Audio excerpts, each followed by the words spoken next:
Preface. Kewaunee Lapsaritis, MS, MH, is a social scientist, holistic health consultant, author, researcher, lecturer, radio and TV guest, film consultant, and world authority on the Sasquatch phenomenon. His two published books are The Sasquatch People and Their Interdimensional Connection, 2011, and The Psychic Sasquatch and Their UFO Connection, 1998. Kewaunee has 60 years of research and personal experience with the forest people and friendly extraterrestrials. To date, he has personally documented 369 recipients who have also experienced the Sasquatch/ET/psychic connection. After discovering one of Kamooh's messages to SunBôw on a Facebook group post, Kewaunee's wife and publicist, Kelly Lapsaritis, collaborated with SunBôw and published the Sasquatch message to humanity on both of Kewaunee's websites, www.sasquatchpeople.com and www.psychicsasquatch.com, where all 50 chapters can still be read. After publishing these messages online, the comments and feedback were phenomenal and many people requested a hard copy to carry around and share. We would like to thank everyone for their support of the Lapsaritis, SunBôw, and all ambassadors of the loving Sasquatch people. This book has been made possible due to your love, positive energy, and search for truth. It is our intent to help others heal their karmas and find their path of light by sharing this message to humanity on behalf of the Sasquatch collective consciousness. Kelly Lapsaritis edited and prepared the Sasquatch message to humanity for publication and made only a few minor corrections, but the content is fully authored by SunBôw as he transcribed the channeled messages from Sasquatch Elder Kamooh. These 50 chapters are not the be-all and end-all of the knowledge and information that our elder brothers wish to share with us, but it is all important and relevant knowledge to help us understand the history, origins, and galactic connections between humans, Sasquatch, and our Mother Earth. Many other authors have written or channeled information from other sources which mirror and complement these messages from Kamooh and can help one to have an even deeper understanding of your own connection and interdimensional guides. For anyone wanting to explore deeper into the galactic heritage of humans and humanoids, I recommend reading the well-written book, The Prism of Lyra by Lisa Royal and Keith Priest.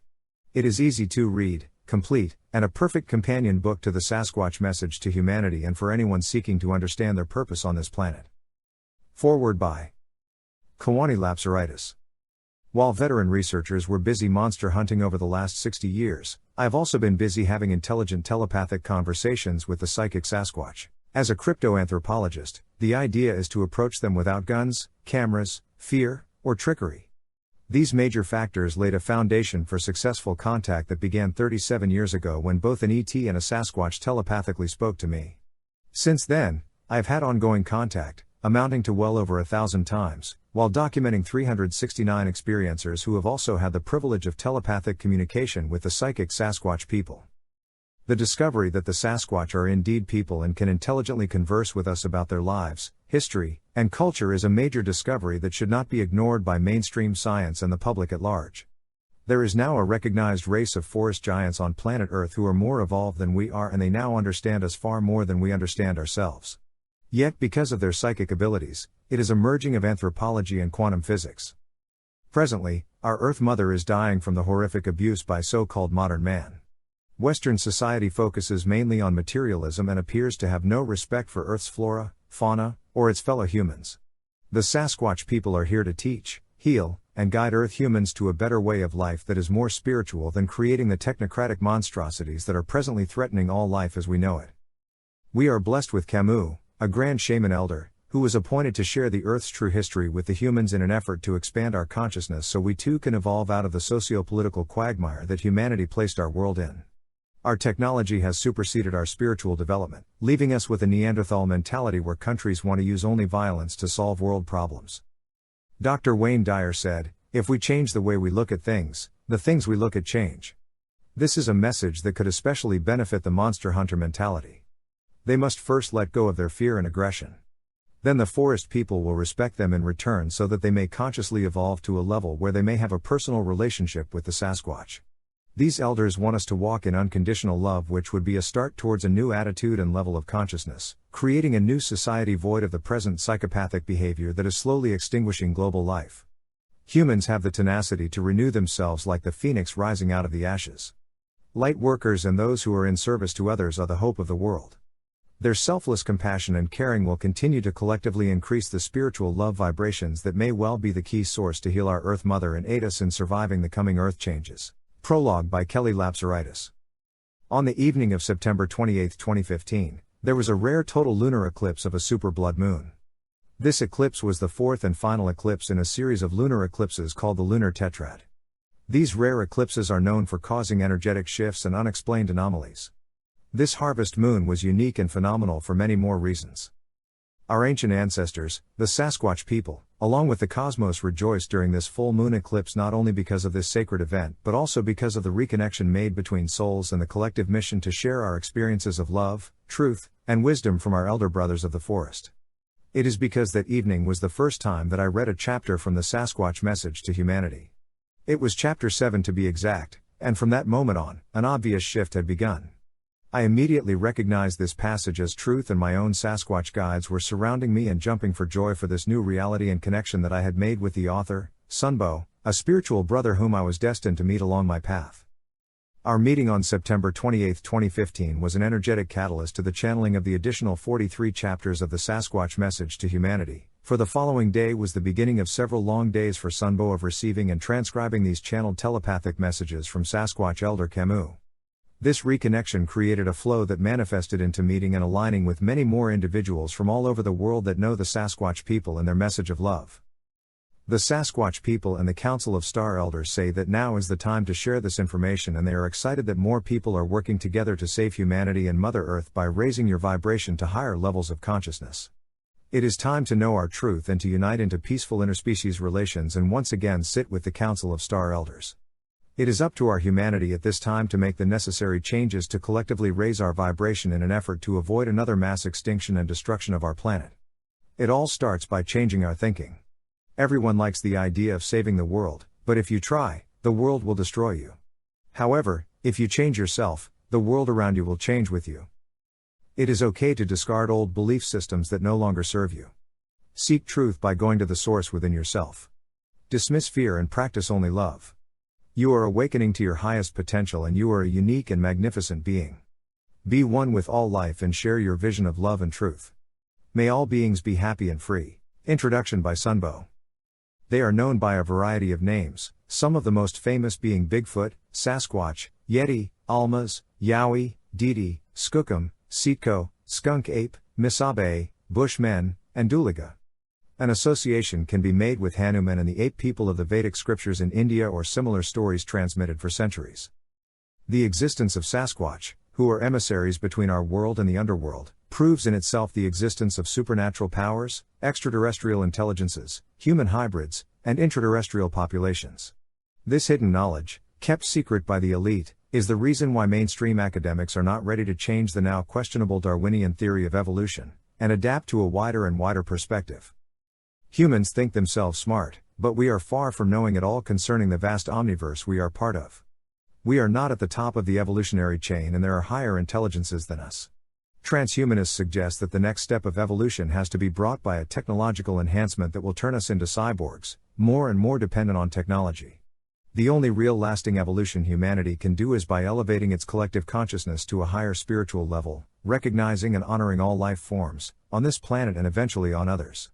Only through that approach can we hope to establish contact with other forms of intelligence, if not higher, at least equal to ours in the eyes of the Creator.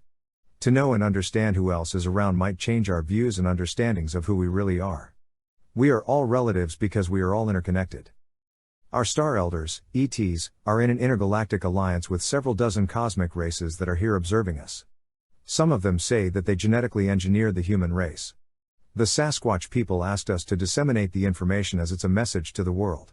Our Sasquatch Elders want to talk with people in a powerful decision-making capacity because someone must comprehend all the negativity that is happening and take the lead in creating a peaceful and environmentally friendly world for a healthier planet in spirit, mind, and body. Chapter 1. Although some call him Bigfoot, Yeti, Yowie, Babalu, Misab, and a variety of other names, I call him Sasquatch, one of his most famous names, coming from the Coast Salish language of so-called BC. I say him, because although this species of two-leggeds also has genders and families, the ones who choose to show themselves and interact with us humans are most often wise older males, protectors of their tribe. 2 previous encounters and lots of research in different resources, including many accounts from native traditions, had awakened my interest in this mysterious being. 2 close encounters this spring with direct communication brought me many clear answers and teachings. I End May 2015 on Vancouver Island, prime Sasquatch country by excellence. 1 week after finding tracks by Kewaunee, I did ceremonies and chants echoed in the mountains around Kennedy Lake. One night, a loud bang sounding like a big tree trunk being hit with strength on a hollow tree, caught my attention. Then, another one closer. Then a big tree was shaken and broken, and another one closer made it clear as to who it was. When I heard his footsteps coming my way, I knew he was coming to meet me. He stopped and sat just a few yards behind my tent. I said to him in spirit, "We are relatives. I come to meet you as a brother, to learn who you are. Maybe you can help me understand why sad stories have happened between your people and mine. And maybe we can help in healing our collective past." Sasquatch said, "The communication was telepathic, through exchange of thought forms, translated and interpreted here in words and human speech. For our human people, you heard our call and you came. I heard your call and I came. I am an elder seer of my people, sent to meet and teach you. I haven't met any of your people who could talk with us in a few of your generations. My and your people used to be close brothers, living side by side, in the early ages of your human species, when you could still sit in the council of the Star Elders. We were your elder brothers protecting and teaching you. We helped your species to learn, grow and adapt to this home planet where you were created, on which we had been living since long before your conception. Our people, like yours, were bioengineered by the Star Elders, but we were born many eons before you were. Our conceptors added to their alien genetics the DNA of the most evolved and adapted species of that era, a giant lemur, now long extinct, just like they did to create your species much later with the DNA of another evolved large primate that you call Anthropopithecus. This is why our genetics and yours are so closely related that our species can interbreed. This is also why your species and ours are the only two having spliced genes in this home planet. So we come from the same star seeds, making us relatives, but our earthly ancestors are different. So we are not your ancestors, but your elder brothers. My people were created as part of a cosmic plan to allow ancient souls of star beings to incarnate on this young planet and help it evolve into an intergalactic outpost of consciousness while discovering its many resources and life forms. We were conceived to possess mighty physical strength and resistance with thick skin and fur to adapt to every possible environment and climate, from snow-capped summits to dense jungles, and be protected from mosquito and snake bites. My people also has strong limbs enabling us to break trees, run fast and jump high and far, keen eyesight and clairvoyance to see in the darkness even in the deepest caves of the underworld, huge lungs to swim underwater over long distances and be perfectly autonomous and self-sufficient without need for any external material support. We were also gifted with powerful psychic abilities that we have kept to this day, including telepathy, mind reading, remote viewing, hypnosis, astral projection, dematerialization, teleportation, shape-shifting and permeating consciousness. This last ability allows us to impregnate an area and surround entities with our soul. So we might be perceived as interdimensional beings, but in reality we are an incarnated species with highly developed psychic powers like none other from this home planet. Your first ancestors too were created with those same psychic abilities, but your evolutionary course has largely depleted your gifts as well as your longevity. We have kept our connection with the greater soul of our species, like most animals have, while our telepathic abilities allow the average individual among us to tap in and communicate from distances with any other one gifted with this faculty. So any one of us can know at any time how any other thinks and feels, through telepathy. When one connects with our greater soul, the whole species can potentially know about it. But our individualities remain independent and free, so individual behaviors are not always representative of our greater soul species. Likewise, we can read the minds and intentions of others. That's why those fools who chase us like beasts, with guns and infrared glasses, will never catch a glimpse of any of us. Our telepathic abilities allow us to foresee who is coming and feel their intentions. So we can hardly ever be surprised by one of yours, except maybe when we are deeply asleep or when one of your fast-moving vehicles comes our way. Otherwise, we show ourselves to your people only to frighten away some unwelcome intruders, or in the rare cases when one of you is willing and able to communicate peacefully in spirit with us. Once one of you has established contact with our greater soul, we can always communicate in spirit afterwards, regardless of distances, much like we do with our Star Elders. Chapter 2. As we are incarnated beings, there are plenty of physical proofs of our existence. But we conceal most traces and offer proper burial to our dead in undisclosed protected locations, inaccessible to your species. Some of your people go around hunting us either to find or to cover up physical proofs of our existence, and they have succeeded in doing both. Being highly telepathic beings, when some of you identify tracks left by one of us, that one of ours knows who it is and what their intention is.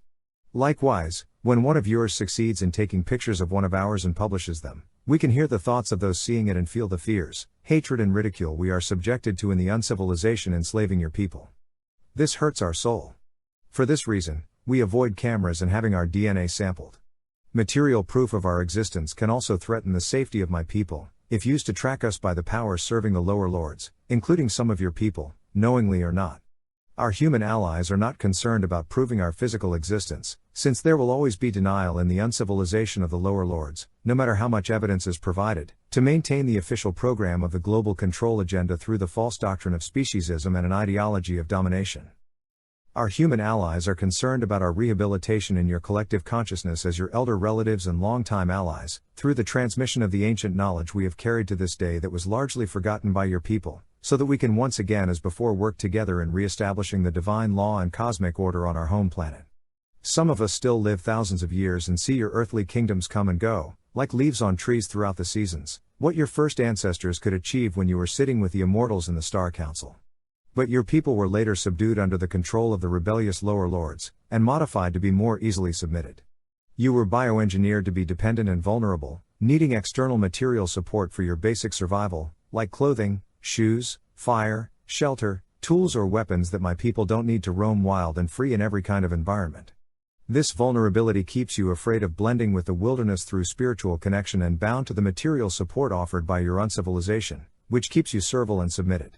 You were given a larger frontal cortex and a more rational mind with the gift of articulated speech and languages, as part of a plan to transform this planet into a consciousness outpost meant for surveillance and protection of this galactic sector, since there were divisions in the heavens and wars among the stars. But you were conceived with a lower flatter skull and deprived from the higher parts of the brain, seat of the 8th chakra, and of much of the spiritual abilities that your original ancestors had received.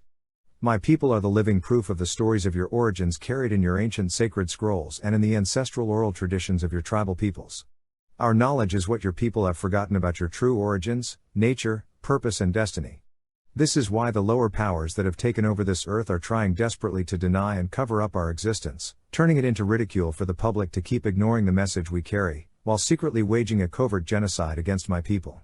It all started in the times when the civilization you know as Atlantis emerged as a new seat of powers for the Star Council on Earth, and the continents were divided between factions. Old Lemuria, our motherland where my people and much later yours were first conceived and born, had developed into a planetary civilization with a network of colonies and outposts around the world, many of which have left remains that still can be seen today. After ages of peace and consciousness, the divisions in the heavens reached our planet, but the Star Council established here could keep it safe and united. Nevertheless, after some time, a faction of star people based in Atlantis fell into the temptation of power and greed, and went away from the greater divine law and cosmic order that they were originally meant to maintain and protect on our young Earth. After winning battles over our Earth and succeeding in pushing back invading forces, they claimed ownership and dominion over our home planet, which is not their home, and to which they were sent to keep watch and protect.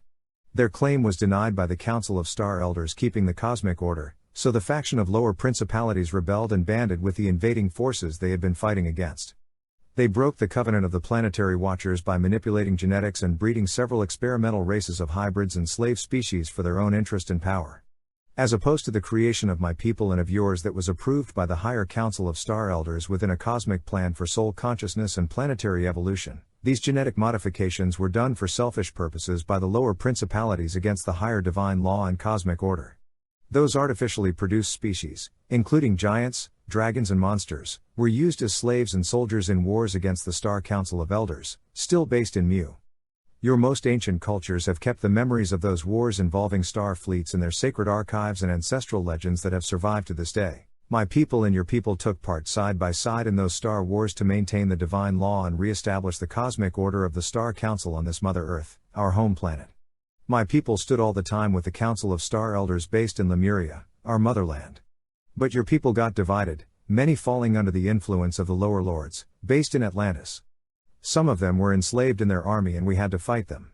As time passed, the conquering powers of the lower lords devised new ways to transform again the genetics of your people, turning them more into easily servile creatures with less spiritual consciousness and psychic abilities to take over the whole world. Chapter 3. As the strongest and most powerful psychic beings on this home planet, the task of my people was to defend, as our younger brothers, those of your people who had stayed truthful to the divine law, even from the ones among yours who posed a threat. For that reason, the fallen powers started waging a war of extermination on my people that has not yet ended to this day, except that it is being done in secret. Those events caused the separation of your people from my people. From there came the many accounts depicting us like dangerous cannibals, under which your people unfortunately too often know us. It is true that some of our species have attacked and killed, even eaten some of yours, and sometimes abducted individuals for attempts of contact, and even for interbreeding. But these individual actions cannot be taken out of the context of wars or resistance to the destruction of homelands, just like many of your tribal people have reacted to invasion when their very survival was threatened by enemies. But the truth is that many more of my species have been destroyed by human actions than we have ever hurt your people. Our total population has been reduced to a few thousands last survivors scattered around this home planet.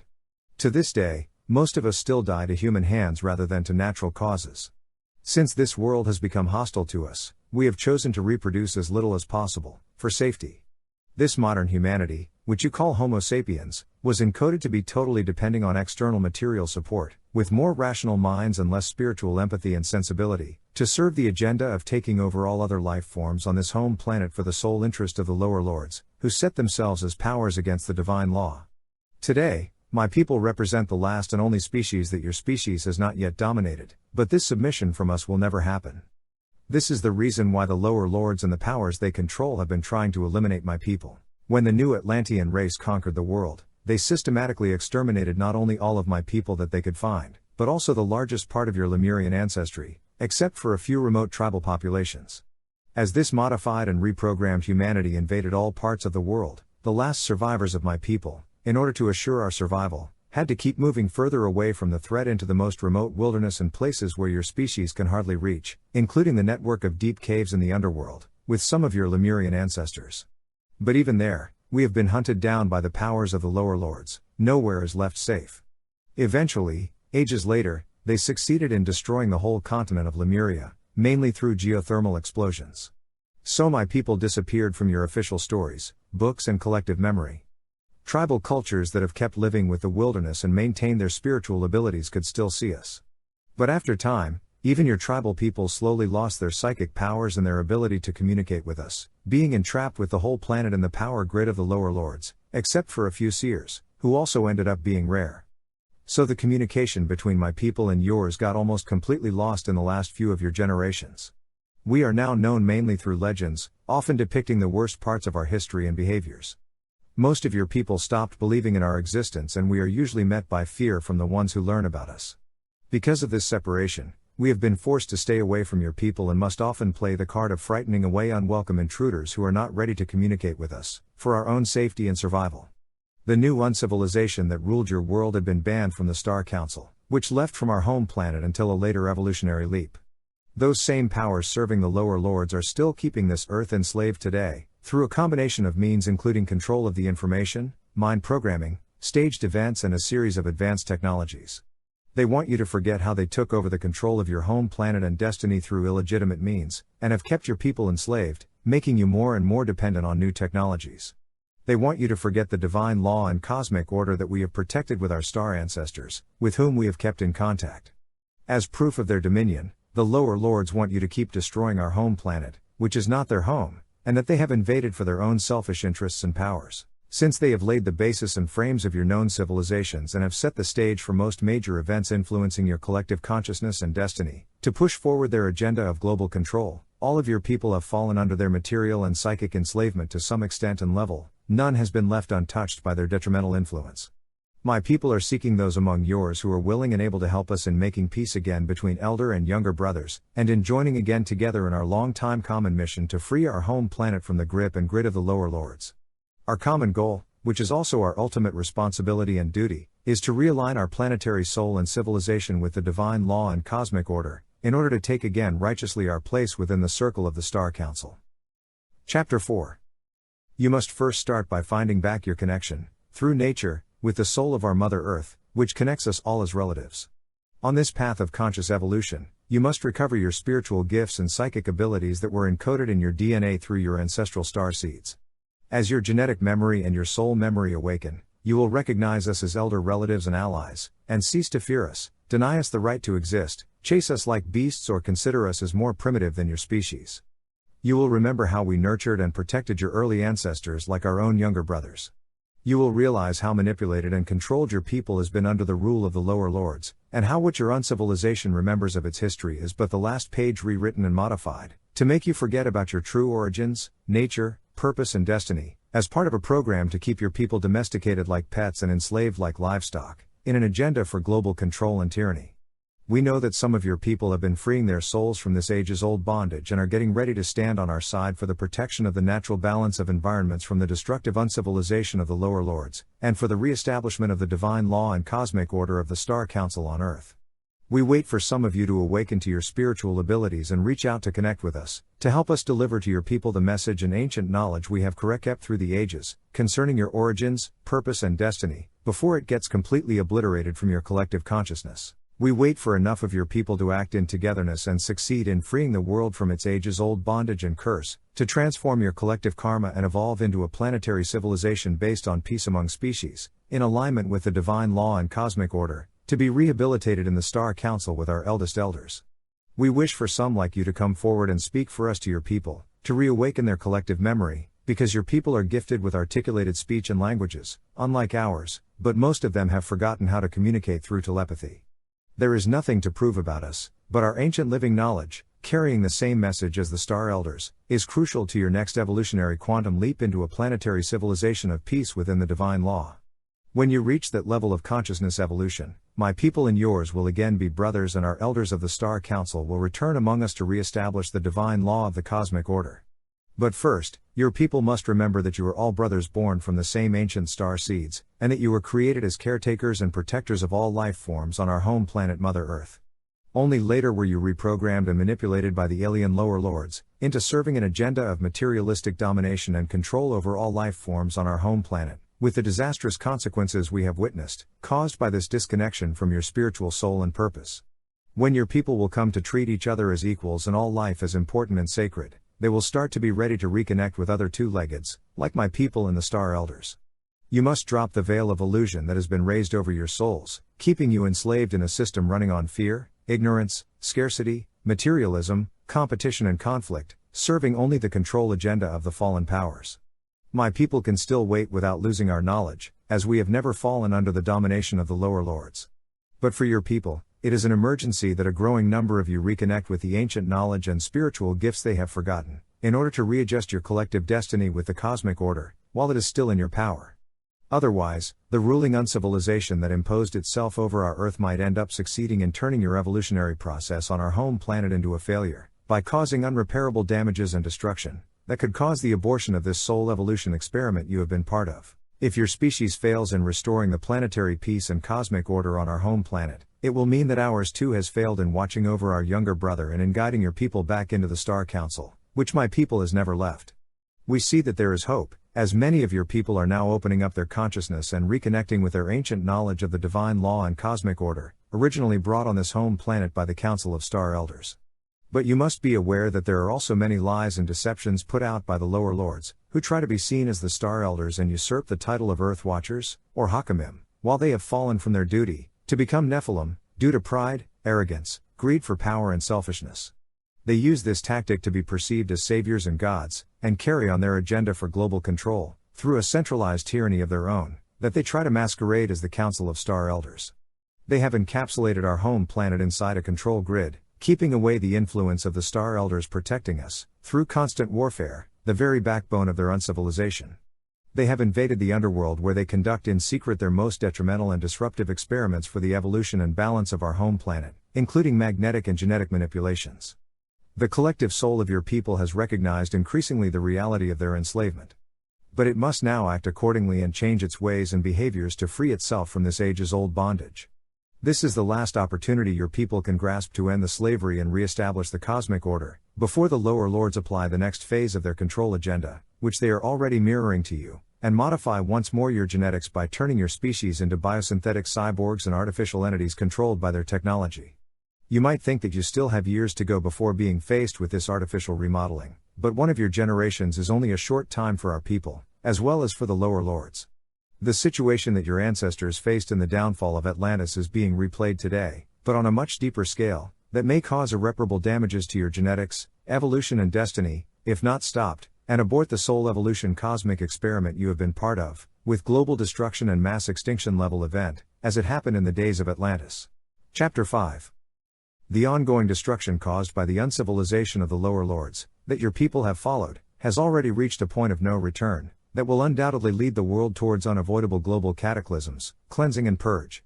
The soul of Mother Earth itself, although compassionate, is asking for the end of this enslavement and destruction, and may speed up the purification process that has been engaged through actions and behaviors of the uncivilization that has been controlling you. Higher cosmic forces and spiritual powers may also intervene and transform the course of events.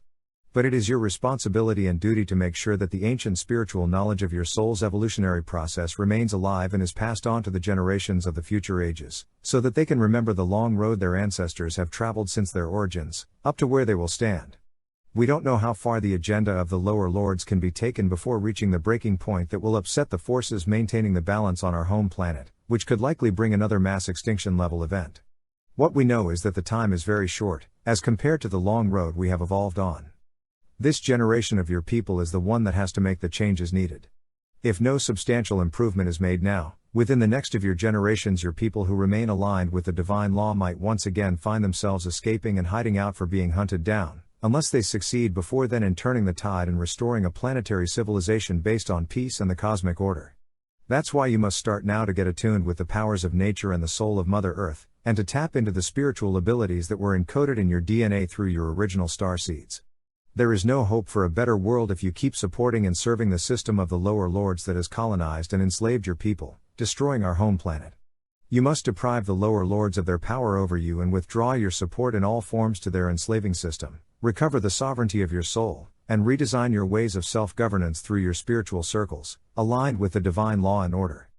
You must develop and adopt ways of ecological lifestyles and self-sustenance that are harmless for your environments and other life forms. Your planetary conscious civilization is growing like a garden, out of many different star seeds, that are united in purpose and will connect when ready into a greater unified force. We are here to assist you in this process of returning to the original balance of the cosmic law and reconnecting with the star elders, to free our home planet of its ages-old enslavement by the control grid of the lower lords and the power serving them. But we cannot accomplish this shift of consciousness for you, since our people have never submitted to their fallen rule and domination. It is your collective mission and responsibility to find your own balance and heal your own karmas. As your elder brothers, we stand by and watch, waiting for the suited circumstances to manifest, and the right time, synchronicity and convergence to arise, so we can join actively your awakening species in the physical form as well as in the spiritual realm, to help you on your quest and healing journey. In the meanwhile, we will keep selecting some of you who can hear our call and come forward as ambassadors to our people, to interpret our message for those of your people who are ready to hear it. You are one of those who have been found able to deliver our message. Now that your soul has reached ours, you will feel our presence with you in spirit and we will maintain telepathic communications. You may experience manifestations of us through dreams, apparitions of images, whirlwinds and whispers, or meet more of our species. But since you don't need any more physical proof of our existence and have connected with our soul, we will be by your side and keep watch over you wherever you go. This is the original connection we had with your early ancestors, that we wish to re-establish with your people again, once they have recovered their spiritual abilities and knowledge, and recognized us as their elder relatives and allies, in maintaining the divine law on our home planet. After delivering this message to me, Sasquatch left in the dark night, through the thick brush behind my tent, leaving a trail that I could see in the morning. All fear had left me. I rather felt a great joy and a profound serenity, and for my new ally, much respect, sympathy and a powerful spiritual connection. But at the same time, I was feeling a certain sadness about the way our human people have lost their spiritual ways and have treated our elder relatives, and felt overwhelmed by the tasks awaiting us ahead. The next night, I was expecting another visit, but felt he had gone far away, because other campers had arrived. While calling on his spirit, testing to confirm the connection he had promised, a whirlwind came around me and stopped by my side, and a friendly whisper was heard near my ear. The following night and the day after, as I was getting ready to leave, we exchanged vocal calls across the forest. The last one sounded and felt like a female greeting me, with higher pitch and tone, and a different voice. When I returned to our human world, I realized that I couldn't share these stories with just anyone. Most human people would take me for a liar or a nutcase, had they heard any of this. Then, on my way to the gathering in Lillooet, I met many natives. Sasquatch was mentioned by someone before I did. I soon found out that among the Statamic and other BC native communities, Sasquatch stories are common and many have an uncle or a cousin who had encounters with him. At the indigenous gathering, everyone I shared with about my Sasquatch encounters was open and interested. So this made me understand that in some spiritual circles, teachings of this nature can be shared. This inspired and motivated me in sharing with this community, these experiences and the knowledge they provided. Chapter 6. After this, I went up north, above the 56th parallel, some 300 kilometers from Yukon. The first day of mushroom picking in the deep bush, I came across a dozen clear Sasquatch tracks, well printed into the charcoaled soil. They were about 16 inches long, bigger than the ones I had seen on Vancouver Island, with a definite human foot shape with 5 round toes. I shared my discovery to a couple friends who brought it up at camp. The general reaction was the usual laughter and bare explanation, although another picker admitted having seen tracks as well. I succeeded in explaining that Sasquatch is a very well-known being in the stories of many native traditions, especially in BC. But I knew I couldn't mention anything about my encounters there, without being met with ridicule and seen as a weirdo. The next day, as I had walked kilometers in the burnt forest, Sasquatch showed himself to me in the physical form. I first heard a sound, like a mixture of gentle groans and mumbling. The closest sound I can compare it to, although it might seem funny for some, is the voice of Chewbacca in the Star Wars movies, and you can bet they took their idea from somewhere. I lifted up my head and looked towards where the voice was coming from. And there he was standing, some 200 feet from me, beyond the pile of uprooted trees, with nothing standing between us, so that we could exchange a clear visual contact.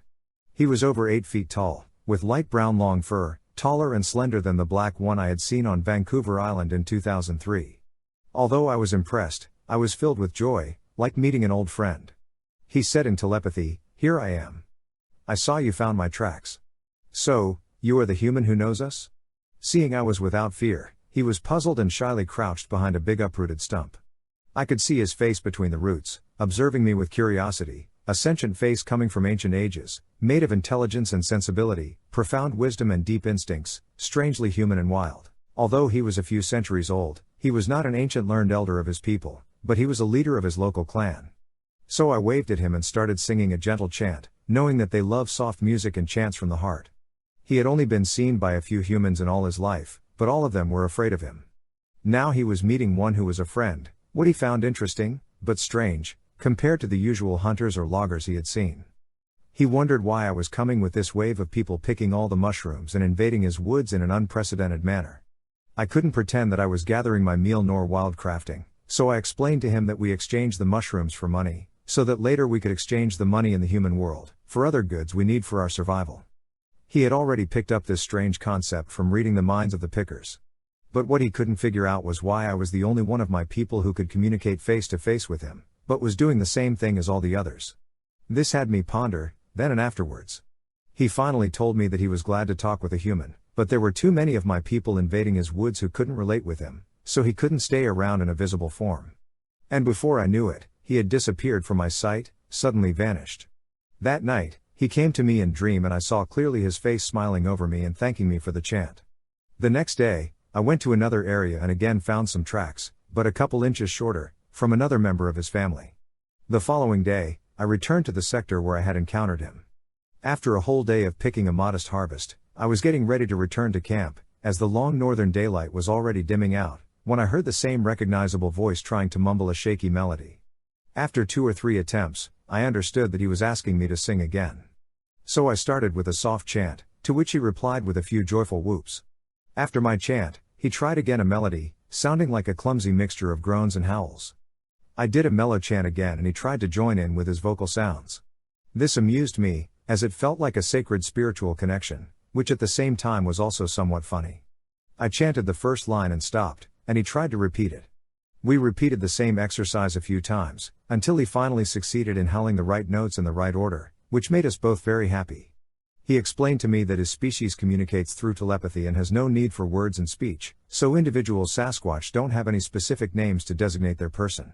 Being telepathic, they don't need to introduce themselves to each other, nor can they lie about themselves.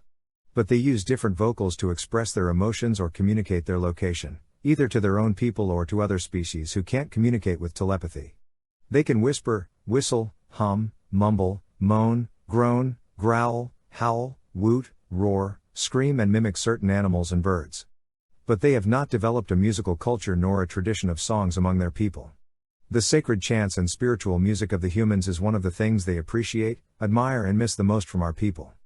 Musical instruments are among the human inventions that they value above modern technology. He had known of these things from the greater soul of his species, but had not yet heard music himself or experienced prior conversation with any of our human people. As other means of communication, they also have glands that exude a pungent stench unbearable to most species, acting as a repellent for intruders. But they use those only in cases of danger, when they feel a threat. So I never got to smell their repellent scent, made famous through countless accounts. They can and have operated high technological devices and spacecrafts requiring logical understanding when in situations where their help was needed. But their species has not developed any technologies nor external material tools, neither have they developed artistic creation, culture, nor the ability to play music and sing, having no need to create tools and produce art, as they can project their thoughts. Their primal wild lifestyles may seem raw and primitive for us humans, but their extended knowledge of the cosmic order through their telepathic connection with the greater soul of their species and their psychic abilities to project images and energies directly into the minds makes their intelligence greater than ours on some levels, while humans are gifted with speech, creativity, art, inventions and cultures. So when their people and our people were still connected, it was a beneficial exchange for both sides. As younger brothers, us humans can also contribute to the well-being of our elder brothers Sasquatch. We thanked each other for this conversation and, as he knew I was on my way out, he bid me farewell. He explained that he had remained invisible during this last meeting, as the woods around were getting invaded with some of my people who couldn't relate to him. So he couldn't remain around any longer as more pickers were moving into the area. But he said that we could always remain connected in spirit. Now that we were friends, he would recommend me through telepathy to the greater soul of the species. This last encounter made me understand how each individual Sasquatch has a different personality, that connects in its own way and on different levels with the greater soul of their species, like to a matrix binding them all. They don't all have the same experience, feelings and wisdom, but they all can access their collective knowledge through the greater soul of their species. It is comparable somehow to us humans tapping into the internet, to share news or learn what happens elsewhere, except that when Sasquatch connects with their mother soul, they can't lie or hide any intentions from their people. Their medicine is that of transparency and honesty. So this Sasquatch could see and know right away of my previous encounters, but he was more interested in communicating for the first time with a human on a friendly level, than in teaching me about their history that had been previously transmitted to me. The information that he shared with me about their people was adding various new elements to what I had already been taught, concerning their personalities, emotions and perceptions of the human species. It also instructed me on their love of spiritual music as one way to communicate, apart from telepathy. If you run into Sasquatch someday, do not deny, hide, or fear, open your consciousness to the message their soul carries. And if you find nothing better to do, sing a loving spiritual chant from your heart. Our family of conscious two-leggeds and intelligent earthlings is far much wider, wiser, stronger and more ancient than it is generally believed in our young remodified cultures. We have some allies on this home planet, as well as in the heavens, who are willing to help and waiting for us to reconnect with our spiritual knowledge, to bring the changes needed in our healing process and restore the cosmic order. May all beings in all the worlds be free and happy. May we be united. We are all relatives. Chapter 7. Now that you have seen, heard and felt more evidence of our existence than you can report, you know who we are and how we are connected. On the same level, because you have interacted peacefully with some of ours, the greater soul of our species now knows you and is connected to you. The message of my people is not one of the mind, but one of the soul, inspired by the heart. We do not play on words nor elaborate sophisticated rhetorics to express ourselves, but project directly the images of our thoughts into the soul who are ready to communicate in this way. The greatest intelligence is the intelligence of the heart, seat of the soul and strongest source of magnetism in our beings. It allows telepathic communications on the etheric level, as well as astral projection and real empathy. Through the heart we can feel what other beings feel and know natural compassion. Telepathic connection is not through the mind, but through the soul. Touching the collective soul with consciousness has more powerful effects than reaching the collective mind with ideas. It leaves better results for evolution. The soul feels through the heart and can sense what other beings feel, animals, plants, stones or other forms of life. Every sentient being can communicate this way and understand one another in a telepathic way, without recourse to articulated speech, any wordings or formulas, except when the mind clouds the perceptions, limiting consciousness to a calculable, tangible, explainable equation. My people, like the animals, have kept this universal ability to communicate through the soul, that most of your people have lost, partially or completely. We have not developed complicated grammar or syntax rules, nor a large diversity of vocabulary or spoken languages, nor devised anything of technological complexity, like your people have in their ever-changing creative evolution. But we have kept our natural ability to hear the souls of all living beings and of our home planet, Mother Earth. My people, like all sentient beings, can feel the same emotions that your people can feel, but for different reasons. Because we still hear the emotions of other living beings and of Mother Earth, we feel empathy.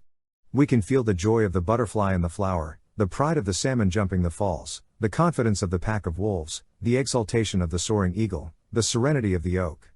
But we also feel the cry of the ones in pain, dying and suffering from diseases and poisons introduced by your people and imposed on all life forms on this home planet we were given to share, decimating species and ecosystems at a dramatic extermination rate. We hear the pains and cries when the sounds of your polluting engines tear down the natural harmony of our wilderness, or when your machinery rips apart the sacred grounds, breaks the rock, cuts the wailing trees, pierces or drills the underground.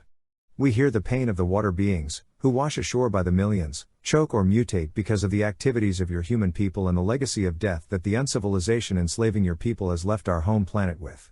We hear the pain of your own human people who cry in vain for help, as they die in genocides, suffer or seek refuge from the evils done to them by their own human brothers. Complex mind ideologies backed by sophisticated rhetorics can blind the soul and silence the heart, causing much harm to natural harmony and other beings. The human people must reconnect through the intelligence of the heart with the wisdom of the soul, and feel the empathy and compassion for all. They must listen to the voices of the other souls with their heart. If they do, they will like us hear the cries of pain and know it is so unbearable, that all violence and destruction must be stopped at once. If you think this is idealistic and unrealistic, ask yourself how long your uncivilization can still sustain itself with your growing populations. And then remember how long my people have been here watching over our younger brother. We hope to still share this home planet with you for many eons to come. Chapter 8. At this time, my people is reaching out to reconnect to your human people, to bring the message that only a civilization of the soul is sustainable, and it will outlast many civilizations of the mind, that are unsustainable, limited to a materialistic explanation of the universe surrounding them, rather than a holistic understanding of our interconnection, through communion with the omniverse every living entity is part of. Only through empathy and compassion can an intelligent species continue to evolve. Domination only leads to chaos, sufferings and pains, and ultimately to death and self-destruction. This last season, we have witnessed vast areas of our last pristine homelands being burnt to ashes across the western mountains and the northern forests of this continent you call North America. This is not due to natural phenomena, but is part of a larger concerted effort and secret project of the lower powers to exterminate what is left of my people, before any attempt to contact your species succeeds. You now discover that many of your human people have been contacted by us to deliver our message, and you will hear more and more about us through those who have opened their soul to ours, because the urgency for our message to be heard and remembered by your human people is critical. You now need to change your consciousness to higher levels of understanding, tune the mind with the heart and reconnect with your individual soul first, to be able to commune with the greater soul of your species and other souls, not through thinking, but through feeling, in order to recover your divine essence. Your ancient wisdom encoded in the star seeds of your DNA can re-emerge this way from the depth of your soul, because your soul can remember about your long evolution, what your mind doesn't. That is why the lower lords have kept you in your minds, to disconnect you from your souls, with the results that your societies have gradually lost connection and empathy towards other forms of life and even from your own kin, which is the cause of most of all problems we now know on this home planet. And it is the reason why they have waged a secret war on my people since the downfall of Atlantis. My people have always been part, closely or from afar, of the history of your people, since we have assisted and watched over your conception and growth with our star elders. Many of your ancient sacred scriptures and ancestral legends speak of us, as well as evidence of our presence in your most ancient sacred sites. But since the downfall of Atlantis, when the lower lords conducted detrimental experiments on the genetics of our home planet, including on some of your and some of my people, your collective memory has lost contact with us, while the secret genocide continues in the shadows. The story of creation written in one of your most ancient book, known as the Popol Vuh of the Maya, tells how the sky gods as they are called, created different races of people before yours, the last one being the monkey or ape people, as my species is known to them. But my people were created long before yours and evolved for many eons with our star elders before assisting your birth, as our younger relatives. And yet, my people were not the first ones to live here. Long before us, when this planet was young, the star elders created fish people, lizard people and bird people, who have been remembered by some of our most ancient cultures. We are all distant relatives in the great chain of life, but my people and your people are more closely related, sharing much of the same DNA code. Chapter 9. The miracle of incarnation for the soul is a divine process allowing sentient conscious beings to enter the physical realm, to interact and evolve in this 3D dimension. Within the body, the soul remains an interdimensional entity able to communicate through telepathy on the 5th dimensional level, unless the individual consciousness gets disconnected from the soul or deeper self by the mind's limitations, being trapped in the material realm and losing its interconnectedness with every other living soul. The soul is independent from the DNA, but largely influenced by it, because the physical shell in which a soul incarnates transfers to it the genetic memories of a species and lineage, just like the soul carries into the body the memories of its past evolution through eons and eras. For this reason, the process of introducing genetics to other planets has been used largely over the eons through this universe, as a way to combine souls and bodies that can create bridges between home planets and a better connection among species. But the differences in the ways to proceed must be made very clear. The incarnation of the soul is meant to happen as a natural process through which the soul reincarnates and evolves into higher levels of consciousness, if the physical incarnations provided are used wisely. The long-term purpose of incarnations is the evolution of the individual soul and ultimately, of the greater soul and universal consciousness. So the way the incarnation process is conducted matters very importantly, as it defines the general evolution of a species and of its influence on its home planet. As we are all connected, the evolution of a species influences all the others on any home planet and in the universe at large. This is why the Star Elders are as concerned as we are about this Earth. Your human people, having lost a large part of their soul connection and spiritual understanding, are influencing in catastrophic ways every other life form on this home planet and intelligent species in this universe. You have lost as well in general the spiritual knowledge needed surrounding the process of the soul incarnation, and reproduce most of the time without conscious participation into the soul's incarnation. The spiritual way to take part consciously in the natural process of the soul incarnation was taught to your first ancestors by the Star Elders in the days of the Lemurian dawn and practiced for the first ages of your existence. It is attained through highly spiritual tantric practices, beyond what your actual cultures have kept, involving long meditations until reaching higher levels of perceptions and energies. In this conscious ritual, the concepts are taught about and by the soul they will help incarnate, and learn their connection and common mission, welcoming only the best possible karmic candidates. The act of reproducing without this consciousness, as you are pressured to do by the lower lords, can give any odd result and allow any soul to incarnate, some who can be unrelated or not helping your individual and collective evolution. This explains the reason why of all species, only yours seems to overpopulate and take over every other. Only spiritual dharmic conception can solve your problem, meaning that when you are ready to conceive and give birth to a soul, you do it for the greater soul. Chapter 10. There are also ways to interfere artificially and influence the process of the soul incarnation, but here it is very important to make the distinction between different intentions motivating the act and the ways used. When our common Star Elders introduced their genetics on Earth, through the conception of my Sasquatch people first and through the birthing of your human people later, their intentions were part of a greater cosmic order in accordance with divine law, as they were bringing to this young Earth their genetic memories, consciousness and knowledge, into a greater plan for evolved souls to incarnate here, and become the seeds of universal consciousness, on another outpost of spiritual evolution. Since the genetics from distant worlds that have evolved differently in space and times are largely diversified and most often incompatible, the way for the Star Elders to introduce their genetic memories on a new planet is most often by adding to their own DNA one or a few genes from a well-evolved and adapted species indigenous to the local planet. This whole process is conducted in a highly spiritual way, including assistance and cooperation with the soul invited and welcome to incarnate. It is very important here to make a clear distinction between this dharmic evolutionary process for the souls and worlds, meant to spread life consciousness throughout the universe and to create spiritual connections at a universal scale, from its opposite practices, the unacceptable, detrimental, selfish and evil ways with which genetic manipulations and hybridizations have been conducted by the rebel lower lords since the downfall of Atlantis, including on my people and on your people. These experiments have not stopped to this day, but are being done in the deepest secret by your modern uncivilization. Those secret programs have created too many kinds of GMO hybrids to name them, often monsters, to allow troubled souls from lower realms to enter the physical dimension of this home planet and interfere with its evolution.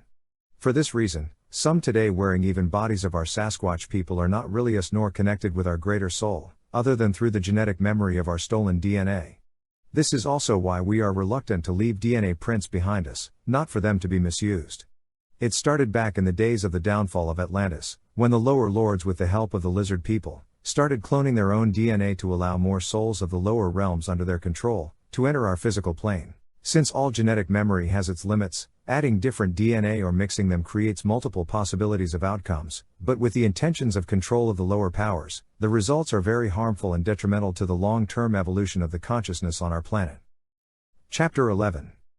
The story of my people has not only been connected to the history of your people, but also to the destiny of our home planet.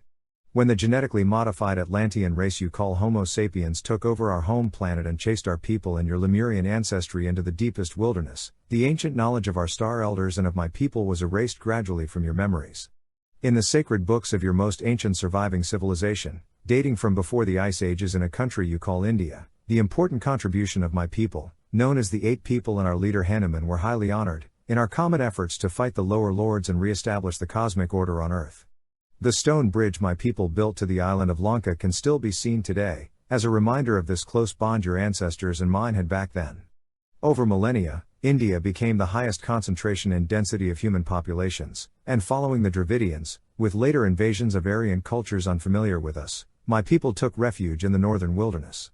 In Europe, the pre-Indo-European cultures, whom we helped build the megalithic monuments, were familiar with us and called us the Bear People, until the Celtic and Germanic invasions, that made my people appear as evil ogres and threats. The extermination of the last of my people in that continent ended with the troll hunters in the Middle Age. It is quite significant that the Indo-European lineage, being more closely related genetically to the Atlantean race, has been the main culprit of our genocide. And this genocide of my people goes along with that of your tribal peoples, just as with the ongoing ecocide or omnicide, being perpetrated intentionally by the lower powers enslaving our home planet. In what you call North America, my people could live along with your tribal peoples, until the European invasion started.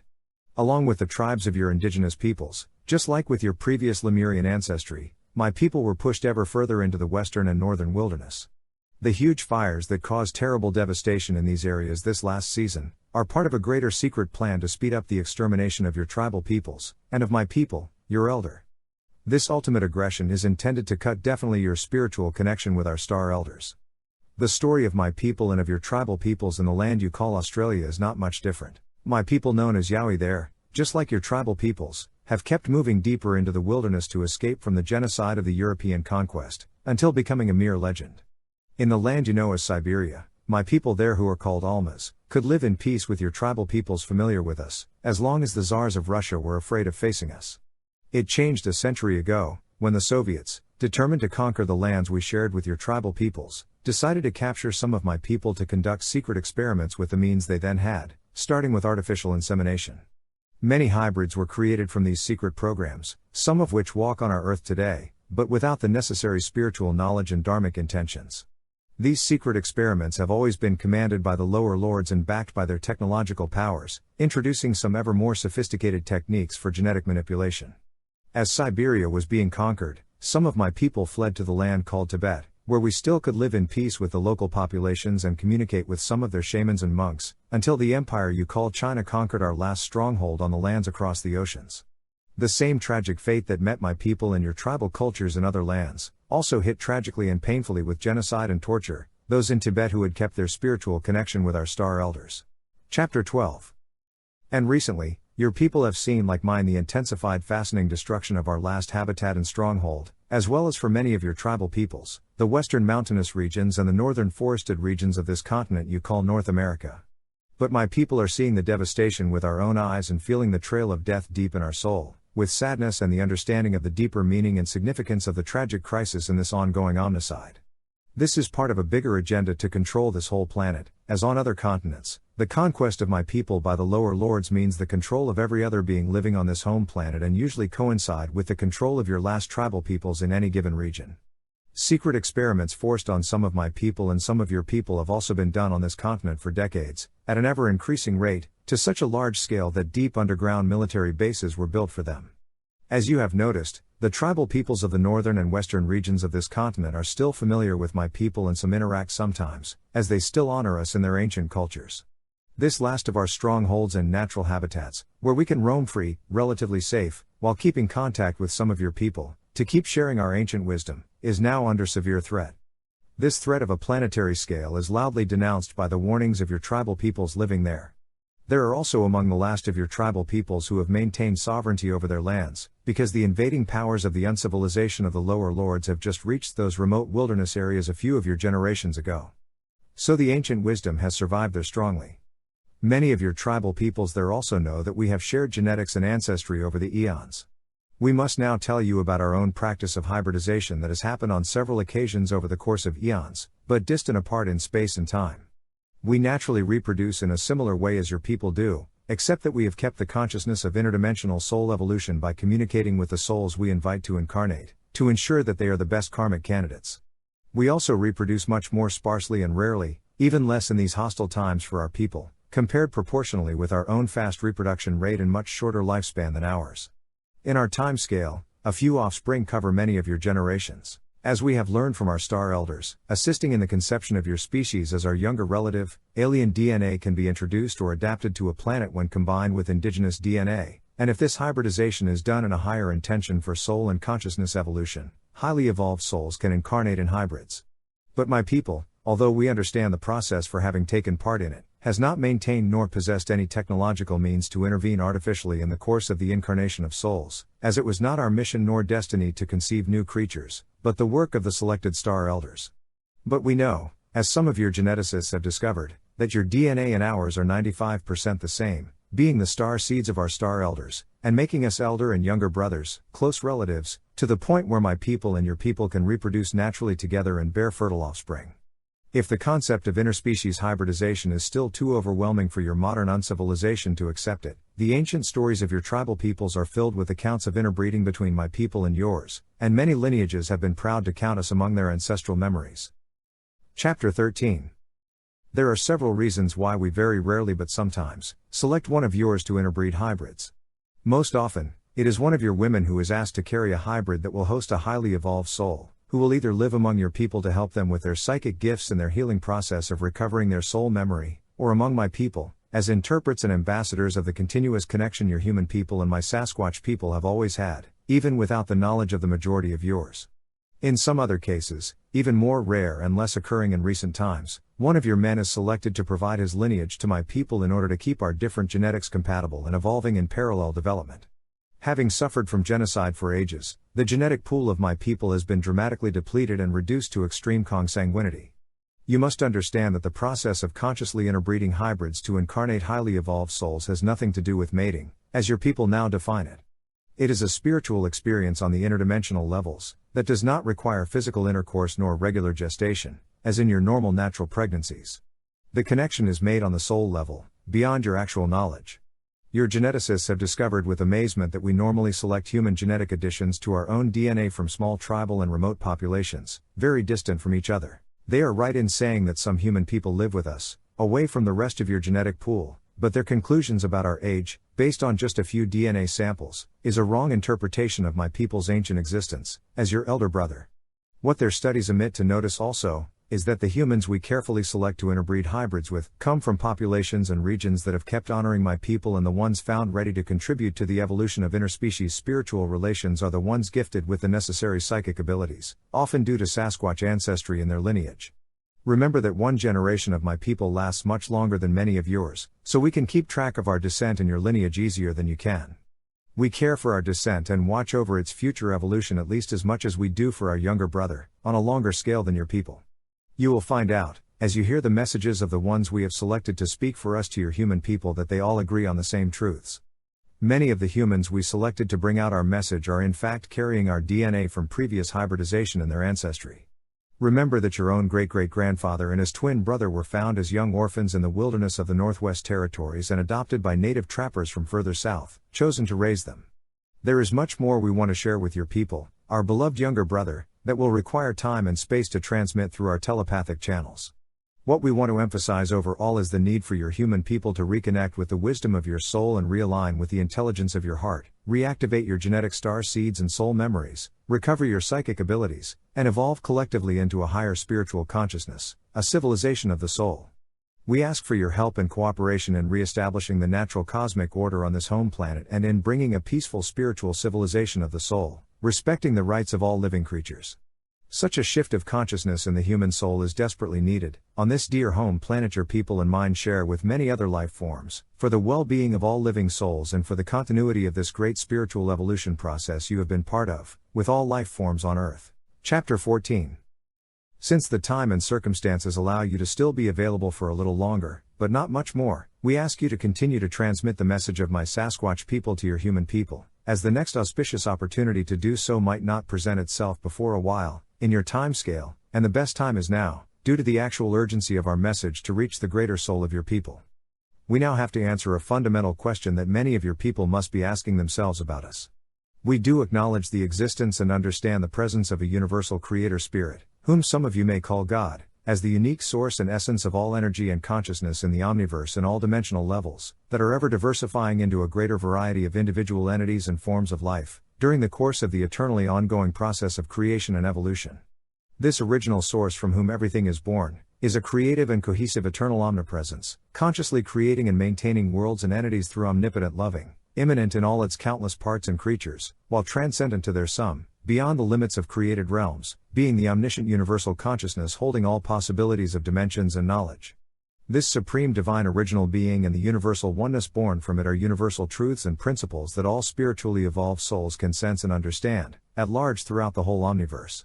Beyond a simple concept, it's a reality that your latest scientific discoveries in the fields of paranormal phenomenon, astrophysics and quantum physics, are starting to grasp, in your evolution towards a greater understanding and consciousness of the omniverse we live in, confirming ancient metaphysical and spiritual wisdom. Your science now knows that the omniverse is made of several dimensional levels of existence, that it is not only of energy but also of omnipresent consciousness, that consciousness influences matter, and first manifests in this physical universe through light, which creates individual energy fields and particles. It travels at the highest speed any material particles can vibrate, the frequency limit between physical and spiritual dimensions, the thin veil between the visible realm of the material temporal spacetime and the unseen realm of the ethereal eternal timespace. But since your mind took over to disconnect you from your soul, your people have the tendency to rationalize the divine and conceive the one you call God with anthropomorphic features and attributes, a humanized figure with human-like emotions and behaviors, as a God made in your own image. This is without considering how other intelligent species throughout the omniverse, some much more ancient and evolved than your human people, are perceiving and relating to this great divine spirit. Ants, birds and trees do not see your human people as gods, but rather as relatives with more evolved abilities, whose actions could either be beneficial for them, but most often detrimental in our times.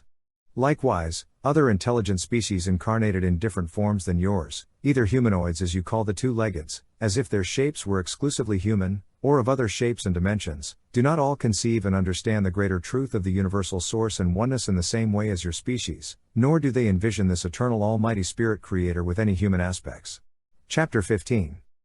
As your mind has disconnected you over time from your soul, trapping you in the material 3D realm, under the pressure of the uncivilization enslaving our home planet, you have separated spiritual and scientific wisdom, making both incomplete, the two extreme opposites being even more further away from any truth. Within this frame of your limited spiritual and scientific knowledge, some on one end describe the creation of the universe as a single and definitive act of God who is pure consciousness that happened in a more or less distant past, without any continuous evolutionary process involved. This simplistic explanation of the vast, complex omniverse we are a small part of, and of our role in it, often offers for ultimate end the immediate return of the departed soul to the one universal creator source, without any further evolutionary steps or process of interdimensional ascending consciousness. The souls instructed this way lack the necessary understanding and motivation to consciously continue their spiritual evolution on this physical plane, as well as in higher dimensional planes in the afterlife. On the other end, some explain away the universe as a strictly material random phenomenon run by mechanist rules, or more recently at the light of your newest discoveries, like a multidimensional evolutionary process in which consciousness manifests and intelligence occurs by unpredictable accidents, due to favorable chemical environment, without any understanding of coherence and purpose of a greater divine order or spiritual consciousness evolutionary process of the reincarnating souls. These ideologies provide no causal explanation for the existence of the soul and evolving consciousness. Both of these extremist views that you oppose as creationism and evolutionism are extremely limited and take your mind away from the universal truth, balanced between those two extreme belief codes. The creation is universally recognized as a divine action, which involves an everlasting evolutionary process and the manifestation of different forms of life and consciousness. Creation is not limited to a previous finite event, It also includes the continuous participation of conscious intelligent co-creating. Your first ancestors were instructed by our star elders and possessed this spiritual understanding, with the psychic abilities it provides. Since the downfall of Atlantis, as your human people have been gradually disconnecting from their soul and from other forms of life including from my people, your people kept contact with interdimensional beings like my people and our star elders, through some of yours, as channels gifted with psychic abilities, often inherited from some of our DNA and their genes. In the ancient cultures of your tribal peoples, those individuals known as seers, visionaries or shamans, have greatly contributed in maintaining the connection between your people and mine, and with our star elders. With age, your disconnection from your soul widening, your human people adopt the tendency to limit the focus of their minds on the physical messenger and forget the spiritual message. Soon, you needed intermediates and interpreters between you and the spiritual essence of the omniverse and of your own soul.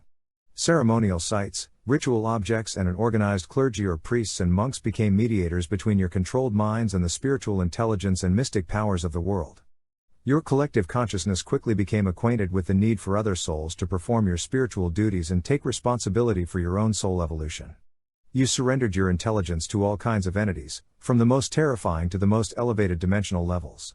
Your human soul, cut from your spiritual essence and the purpose of its evolutionary process, through the control of your minds by the uncivilization of the lower lords, cried to find saviors and redeemers, a divine avatar, an enlightened Buddha, an anointed Messiah or an inspired prophet to bridge realms.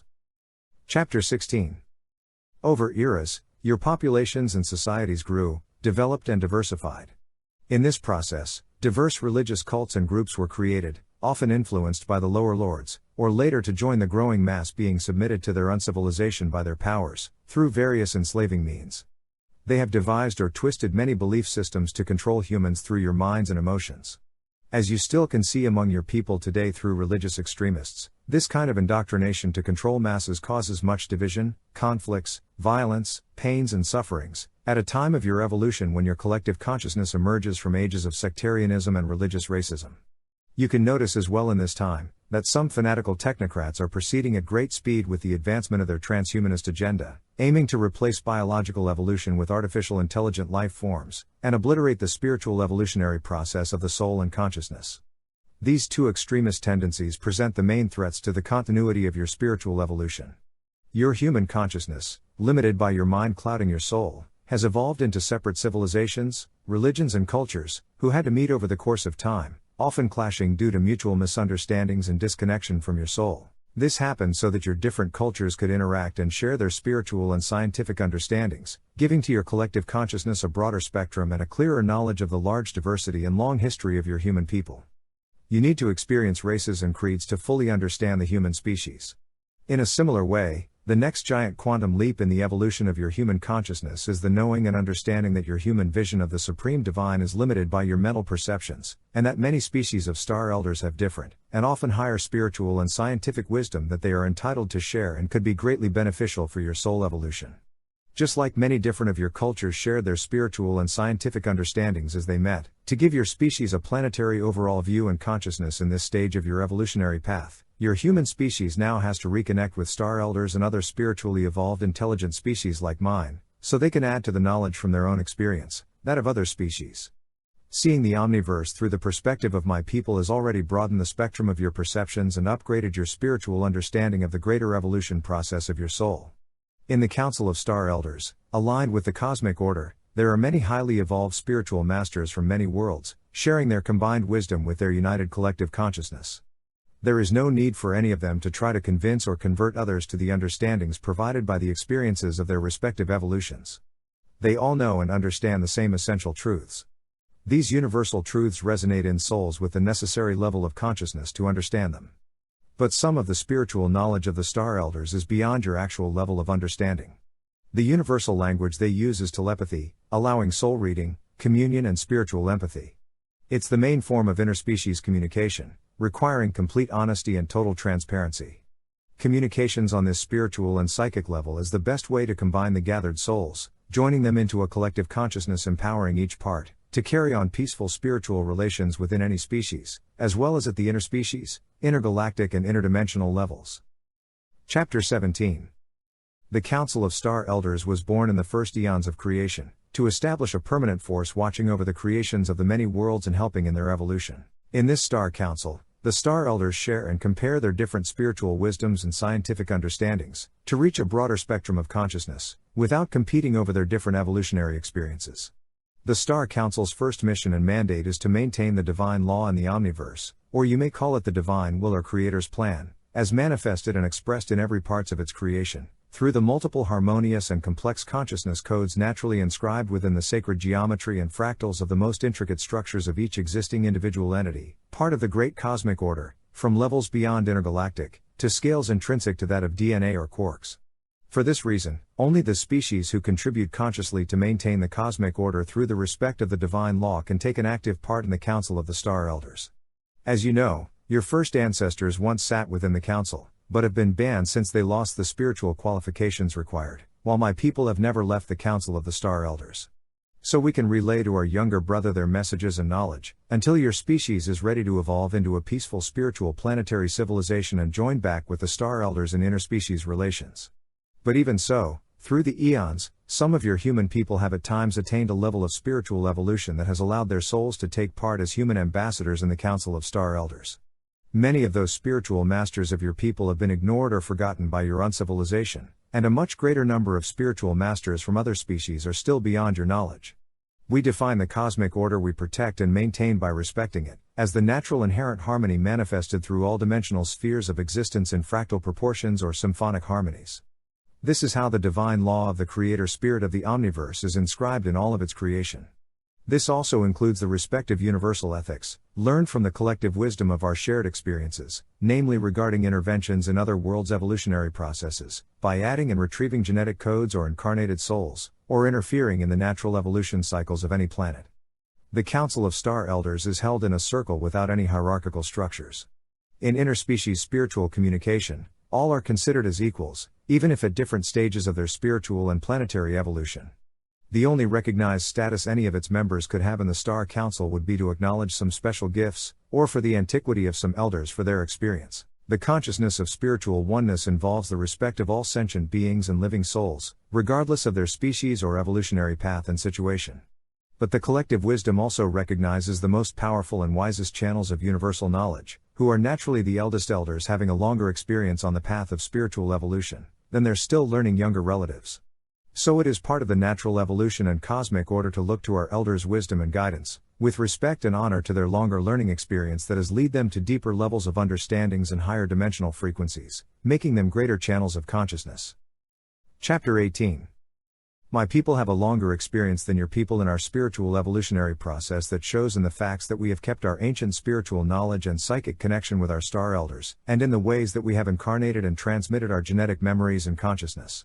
But this doesn't make your people any less or inferior to mine, as you have other qualities, attributes and experiences that allow you to develop different knowledge and consciousness than my people do. This only makes us different species, each with our own evolution, but more closely related than any other two walking on this home planet, as we carry the same star seeds. We are your immediate elder. We are all equal souls in the Council of the Star Elders, yet the naturally higher levels of spiritual understandings that the eldest elders have attained along their longer evolutionary course, becoming powerful channels of universal consciousness, grant them the ability to preside over the Star Council.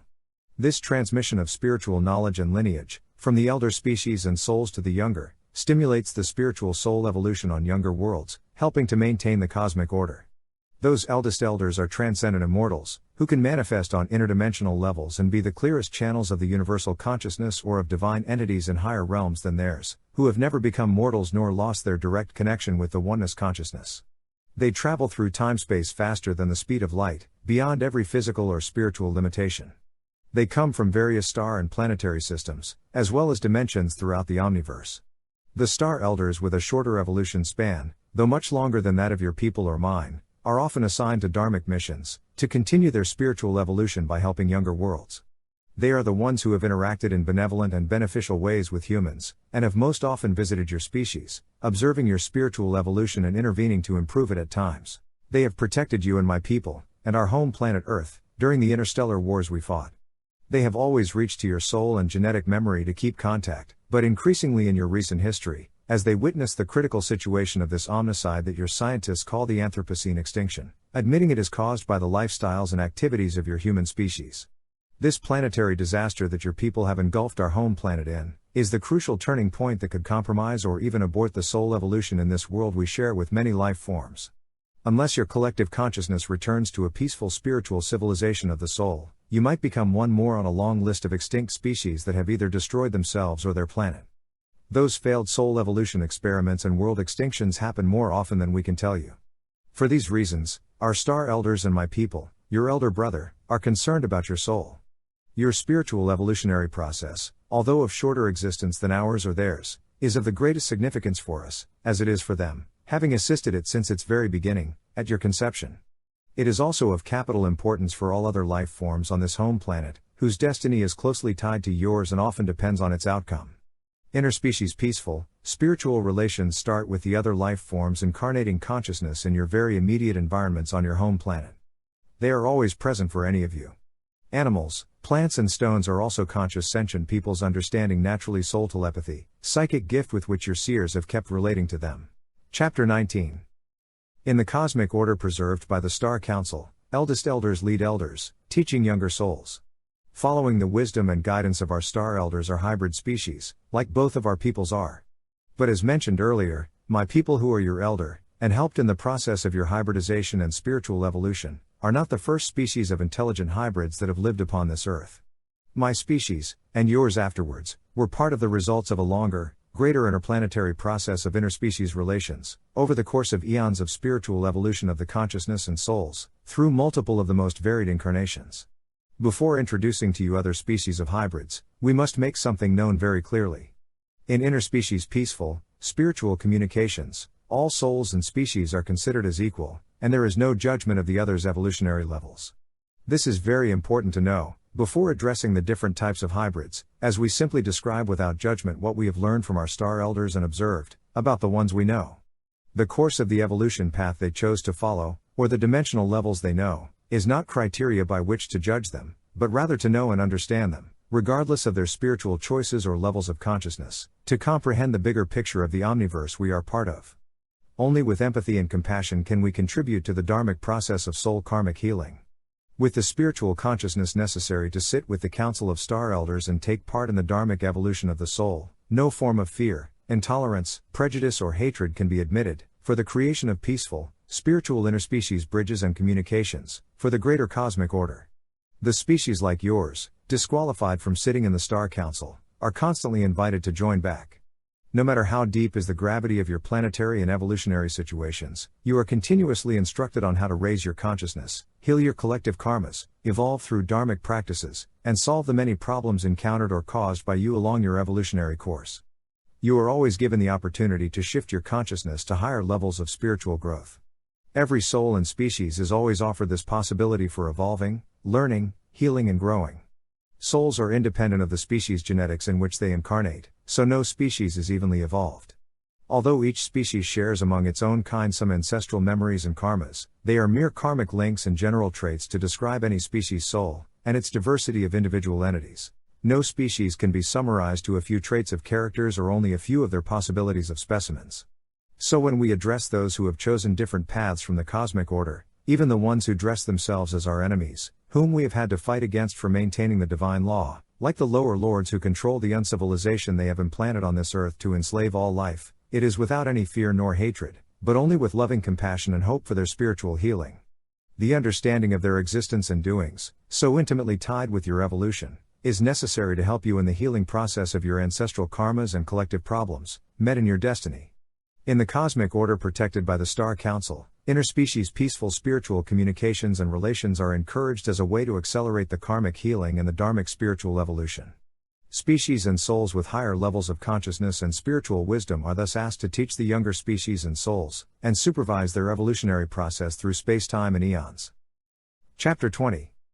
So it is with soul empathy and spiritual consciousness of oneness that we will now describe the main species of hybrids that we know best, for they have been our elder brothers, living on this home planet eons before my people did, having a much longer experience of evolution than my people and yours. This does not make them higher nor superior in any way to my own species of hybrids nor to yours, nor do their karmic choices make them spiritually lower or inferior to us, on the universal level. A longer span of spacetime means more possible outcomes of evolutionary experiments, with a wider array of interspecies relations giving various results, on the physical level, through transforming genetic environments, on the spiritual plane, through participating in the process of souls' incarnations. But a longer history also counts more collective and ancestral karmas to heal, accumulated over eons. In other words, the longer evolution span of the elder species has provided them with much larger quantities of spacetime to influence the development, evolution and destiny of this home planet Earth. It has allowed them to take part in many forms of interspecies hybridizations, whether dharmic or not. So the traces of their influences and interventions in this world's destiny are seen and felt everywhere. Whether those soul evolution experiments were either successful or failures, beneficial or detrimental to the collective consciousness on this home planet Earth, is not ours to judge, the deeper causes behind the whole long-term greater spiritual process being beyond limited perceptions and understandings. Seeing how intensely and dramatically your species has influenced the destiny of all life forms on this home planet, in such a short period of time, compared to the ancient existing species of elders, it isn't fit for your young species to consider their karmic choices and behaviors as inferior or lower than yours. You have not the knowledge of their soul experience, provided by their distinctive evolutionary paths. Your human people have claimed this home planet as their own and exclusive domain, contesting the right of existence to other life forms and species, conquering them through the Anthropocene omnicide. In the ongoing acceleration of the extermination rate, your species, youngest of all, erases older ones. But you have not succeeded in dominating elder species of hybrids like mine and our elder species of hybrid relatives, who have lived on this home planet since long before your species, in regions and dimensions inaccessible to your people, without any knowledge of it in your collective consciousness. Although those ancient hybrid species have kept influencing your collective consciousness and intervening in your evolution, being the most regularly encountered by your people known as aliens. More precisely, those ancient hybrid species originated on this home planet long before our people, and most have become intraterrestrial interdimensional species we might encounter in the underworld. Hence, when we refer to the lower lords and powers, it is not on a hierarchical scale, but on an energetic scale, describing the heavier density of the dimensional levels in which they exist most of the time. The cosmic order is maintained and restored through the dharmic practices of the Star Elders Council, always offering possible solutions for healing individual and collective karmic bonds, debts and errors. So the following enumeration and ulterior description of the ancient species of hybrids that have lived since before us on this home planet is for the purpose of better understanding and healing your soul karmas. These previous species of hybrids were in chronological succession: the fish people, the ant people, the lizard people, the bird people, my Sasquatch people and finally your human people. Every one of these generic names refers to a wider class of species, including its different forms over the course of their evolution, through a genetic diversity of races and subspecies of hybrids. Likewise, your own human people are the actual genetic results of ages of interbreeding between various DNA of species of hominids and hybrids, and later ethnic groups, that your science has not all discovered yet. Chapter 21. You are noticing that the messages of our Sasquatch people shared with your human people through you, are being heard and received by many with great acceptance, as they are the ones who already know these ancient truths inscribed in their genetic memory and soul memories. These souls have been involved consciously in the spiritual evolution of your collective consciousness and planetary healing. For this, the soul of my Sasquatch people shares your joy and is grateful to those of your human people who are ready to join and help us in mending the spiritual bridge between species and worlds. This interdimensional level of relation and healing represents your next giant soul evolutionary leap. You are also noticing that the more you get involved with channeling our soul, the more intense the energies get around you. The presence of our spirit manifests around with growing evidence and power. You hear our voices and steps, see images of us inside as outside, and converse with us as with friends. People and animals in your environment can also feel our spirit around you. Dogs stay away nervous or crawl to you submissive, while coyotes and quails gather around you fearlessly and happily, as friends. You also experience higher frequency levels vibrating through your body, losing hunger and sleep. We understand that the interspecies relations you are helping us to build require big efforts from you. They might also cut you off in a sense, from other human concerns and realities in your surroundings. You understand that this channeling work can only be done in parts, in certain times and circumstances. So as it is now possible for you in time and space to transcribe our message, we ask you to continue. The following cosmogony and account will not agree with most of what you have heard from the limited spiritual and scientific knowledge of your people, but it is what our star elders have taught us. They know these facts, since they have been traveling the stars long before your people were conceived. Your people and my people are also star people, not only by our DNA star seeds, but also by our souls. What makes a species star people is their ability to bridge worlds through interspecies soul relations. Of all those star people, those who consciously take part in the collective spiritual healing through dharmic evolutionary practices, in accordance with the divine law and the cosmic order, are the ones sitting among the Star Elders Council. As you know, your human people was part of the council, but have lost in general your ability to take part in interspecies, interdimensional and intergalactic affairs. Apart from a few rare individuals, our Star Elders Council and its wisdom was forgotten from your collective consciousness, and we are here to help you repair the bridge and join back the Star Council. To solve the environmental and social crisis on this home planet, your species needs to go beyond your actual limited human scientific and spiritual level of understanding, into a universal consciousness. Your anthropocentrist vision of the universe brought the actual Anthropocene extinction omnicide. But the solutions to your problems are simple and obvious for highly spiritually evolved elder species. In many instances, they have known and healed bigger problems and karmas than what Earth knows. Their longer experience and greater wisdom are always made available, to help you grow and heal. These co-creators have assisted the omniversal creator in the eternal process of creation and evolution. They have watched over the making of worlds and species, and often contributed to their development. This is why, when we refer to our Star Elders, it is always with great reverence, respect and honor. Chapter 22. As Mother Earth was being born, her soul was carrying within her womb the souls of her children. She was born from the Father Sun, who acted as a stargate, providing passage for substance and souls. This is how most planets are created, to allow sentient life to incarnate and consciousness to evolve. From their original ethereal entity and energetic reservoir of plasma, their soul and bodies manifest. During the first gaseous form of Mother Earth, conditions were unsuitable for life to incarnate, so consciousness manifested only on the astral level. At that time of primordial chaos, the cosmic order still existed. The many souls of the entities, children of Mother Earth, developed individual consciousness. They evolved, diversified and interacted long before this home planet was ready for them to incarnate. As the Earth densified her own incarnation, turning the energetic potential of its gaseous form into a gravitational mass, started the liquid phase of her evolution, when her surface became covered with a thick hot soup of water and molecules constantly stirred around, the primordial sea, mother of all life. These conditions permitted the incarnation of sentient souls into biological bodies of various forms. Star Elders from a more ancient neighboring galaxy known as Andromeda, visiting this Earth, found an auspicious environment to introduce their genetic memory to contribute to soul evolution. The genetic material native to this home planet at the time was essentially from classes of water beings. So with their DNA star seeds, they created the ones generally referred to as fish people or mare people.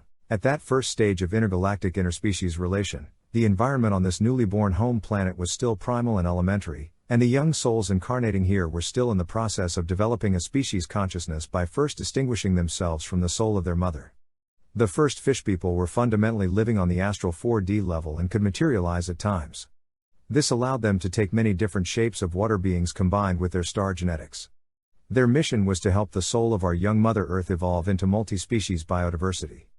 Their role is to encourage and teach the greater soul of each different species to develop unique traits. The fish people were the first intelligent interspecies hybrids with spiritual consciousness to be born on this home planet. They have been here longer than any other intelligent beings native to Earth. This reminds us that when we say our Earth, it doesn't mean that we own her, but share her with many. The span of evolution of the ones we call fish people is beyond the comprehension of your time scale. That period of time of countless eons has provided them with an immense spectrum of possibilities. Describing all the details of all forms and shapes that the fish people took over the course of their evolution in interdimensional levels would take a time that is not available, and it is unnecessary now. Towards the end of this liquid phase, some of the fish people became entrapped in the physical forms.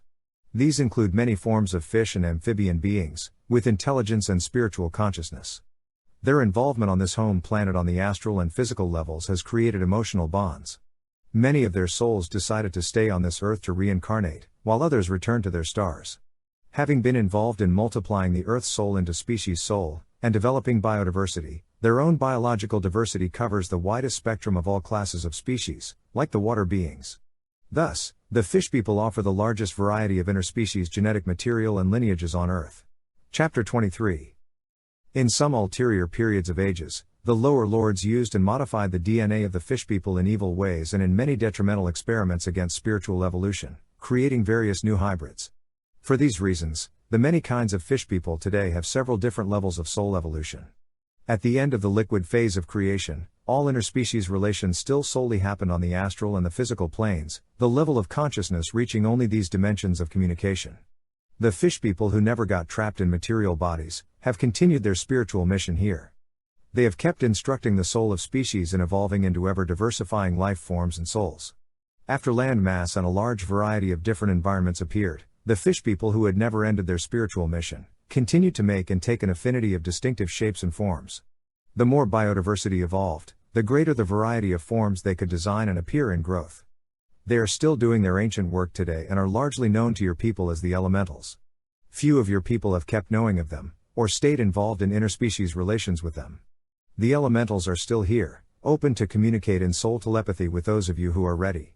The liquid phase of creation, with its continual churning of the primordial milky sea of life-giving waters, served to diversify molecules, elements and shapes, and to agglomerate particles in solid form. At that time, the Earth's translation around the Sun was faster, while the rotation was much slower, somewhat like now, on the planet you call Venus. These conditions resulted in the accumulation of heavier solid elements on Earth's side opposed to the Sun, its velocity on the ecliptic course being higher. The face where the density kept thickening and material solidification occurred, was the cold dark side. The liquid side facing the Sun remained warmer and more favorable to volatile chemical reactions. This was greatly influential on the fish people, some staying in astral dimensions, others incarnating. On the warm liquid side facing the Sun, they became elementals, on the dark solid side, physical species. Biological incarnation was still easier on the warm liquid side, keeping it the reservoir of biodiversity. The dark cold side, of unstable substance under seismic pressure, was the abode of disincarnated souls. Since one side was almost unfit to biological life, souls had to spend a long time before finding bodies. This polarity provided the souls with a clearer distinction between their souls and incarnated forms. But it slowed down the evolution rate of souls and of biodiversity, causing the first massive extinction. This polarity also caused the fish people to be split between elementals helping in the process of incarnations of souls in diversified biological forms, and a variety of genetics of hybrid species of fish people, generally amphibious, who interact most often in the 4D astral realms of disincarnated souls. So the original fish people who chose to stay on an astral plane to continue their spiritual mission have kept evolving into multiple forms and higher consciousness, while the ones who chose to incarnate in physical species have kept comparatively similar forms and have longed for the astral plane they left. They get often trapped between dimensions, slowing down both consciousness and genetic evolution. This shows that the souls who choose higher dimensional levels of existence for their evolution will easily remain faithful to their spiritual missions and develop universal consciousness faster, while the souls who choose denser planes for their evolution, like the physical 3D, will evolve through a much longer process of reincarnation through multiples biological bodies, whose forms evolve very slowly. Through physical limitations and pains, their souls keep longing for their higher levels of existence. This holds the teaching that your people can now learn, from that first soul evolution experiment here. The liquid phase of creation is inscribed in the soul of Mother Earth and the souls of all her children, who all incarnate in bodies, made mostly of water, as water carries memories and life in its molecules. It was the longest phase of biological evolution on Earth, during which consciousness evolved slowly. Chapter 24. Over eons, the aggregated particles grew into an immense single solid land mass you call Pangaea. It took a time over your comprehension for it to form and emerge from the primal chaotic sea of life. This self-birthing process helped our Mother Earth's individual consciousness to take form in her soul. The miracle of living creation and consciousness evolution is always assisted by myriads of spiritual entities, the birthing and evolution of planets and their soul being watched over by our eldest elders. This new environment started the solid phase of creation, favorable to further biodiversity and soul evolution experiments. Star elders came from a neighboring galaxy which you know as Orion's Nebula. They represented a confederation of sister planets from different star systems in that ancient galaxy. They found the young Earth an auspicious ground to plant their DNA star seeds and genetic memories. For eons, in the early solid phase of creation, the land mass was an unstable chaotic turmoil, made of lava flows, quicksand and spontaneous chasms under continuous seismic pressure and volcanic activity. Only bacteria, algae and fungi could grasp hold on the emerged land and survive the volcanic glasses. The Star Elders started by introducing some species of microbiological life and blue-green algae from their star systems that could accelerate the process of creating an atmosphere and suitable ecosystems. This first step of their intergalactic intervention brought alien species that have kept evolving on Earth. Their spiritual mission was to encourage the development of a variety of ecosystems and biodiversity. This would accelerate the process of consciousness evolution and of specification of species souls. The theory of panspermia proposing the spreading of life and genetic codes across the universe is right, but it also involves the participation of evolved intelligent species and spiritual consciousness. As the atmosphere was growing from bacterial activity, the landmass started to densify and stabilize. Pangaea was covering almost a complete hemisphere, superior in superficie to the sum of actual lands. Its volcanic summits reached higher than any surviving peak, its canyons had unreal depths and widths. A diversity of ecosystems and climatic zones developed, favorable for biodiversity to evolve faster. Yet, this dark sterile environment, where the light was provided by melting lava and lightning, and the thick hot air was filled with toxic gases, heavy smoke and burning fumes, was still hostile to life. The Star Elders who have assisted the birthing and evolution of many planets have a long-term vision. They can wait patiently through eons of slow progress, knowing the ultimate outcomes of processes. Meanwhile, the eldest Elders act on higher interdimensional levels to ensure the evolution continues. Eventually, animal life started crawling on land and developed into many diversified forms of life. Since the sunlight never reached the Earth's hemisphere of solid land on Pangaea, the species could live without it and were mostly underground burrowers like worms, arthropods, arachnids or insects. Pangaea kept growing in size and mass all along its long existence, adding more weight to the dark side of Earth. It created a situation in which biological life was evolving rapidly, while the evolution of souls and spiritual consciousness was very slow, the souls reincarnating at a faster rate. After eons, the heavy land mass exerting an increasing gravitational pull on Earth from its denser central region made of its highest volcanoes, ended up pulling the planet's core off-center and causing it to explode. A huge mass of molten substances was projected in Earth's orbit in the biggest cataclysm ever seen on this planet, causing Pangaea to rip open, to split in two parts of nearly equal dimensions. The power of the explosion not only broke the land mass in halves, it started a planetary rotating spin. This gigantic natural cataclysm caused the second mass extinction of species, and the end of the early stage of the solid phase of creation. By giving birth to another celestial body, Mother Earth's soul grew. Her consciousness evolved into understanding the soul-bearing life-giving mother she really is to be. This extinction event was the rebirth experience that made her soul consciously loving her children. Chapter 25. The whole process produced a considerably enlarged and strengthened magnetosphere shielding Earth's surface from deadly solar radiations, making it more suitable and easier for biological life to develop. The ejected mass of substances started orbiting around the Earth and solidified into a natural satellite. That moon added its gravitational pull to the Earth, increasing her tides and the speed of her rotation. This first moon to gravitate around planet Earth is not the same one we see now, as it was destroyed. We will explain in time how and why. But for now we will continue with the story the way it unfolded. After the landmass hemisphere of Pangaea was split into two continents of similar proportions and projected apart, they started drifting rapidly at first, and more slowly over time, towards the two poles. This, added to the newly engaged rotation of the planet, allowed that soon, every land mass received some different time and amount of sunlight. As the gravitational explosion happened near the equator of that time, the Earth's axis was perpendicular to the ecliptic, pulling the land masses to both poles. This new situation provided an even wider variety of ecosystems and conditions to favor biodiversity. The second step of intergalactic intervention of the Star Elders was to help develop the vegetable rain. Species of lichens, mosses and primitive plants such as lycopods and ferns were gradually introduced. Some beneficial genetics of species from other star systems were added to the naturally existing ones. They were highly evolved sentient plant species helping the plants to develop into complex life forms. Those specially selected, adaptable species of alien plants could live side by side with the native flora.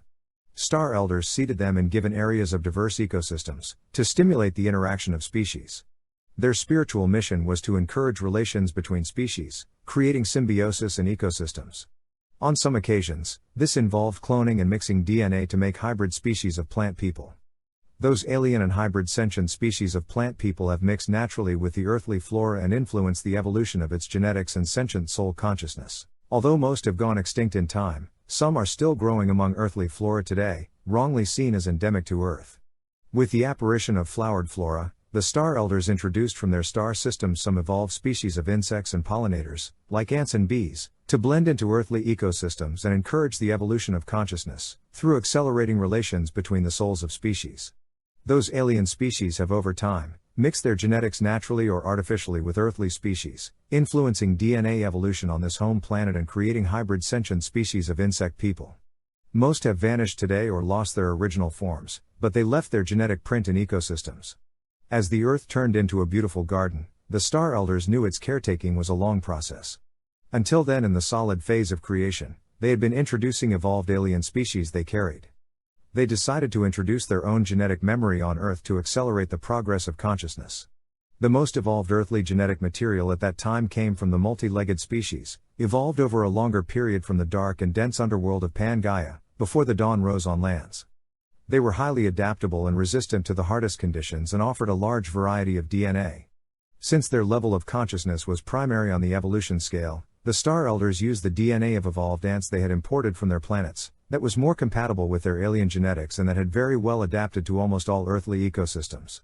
Adding their own DNA, they created a spiritually conscious intelligent hybrid species, second one born on this home planet, the Ant People. Chapter 26.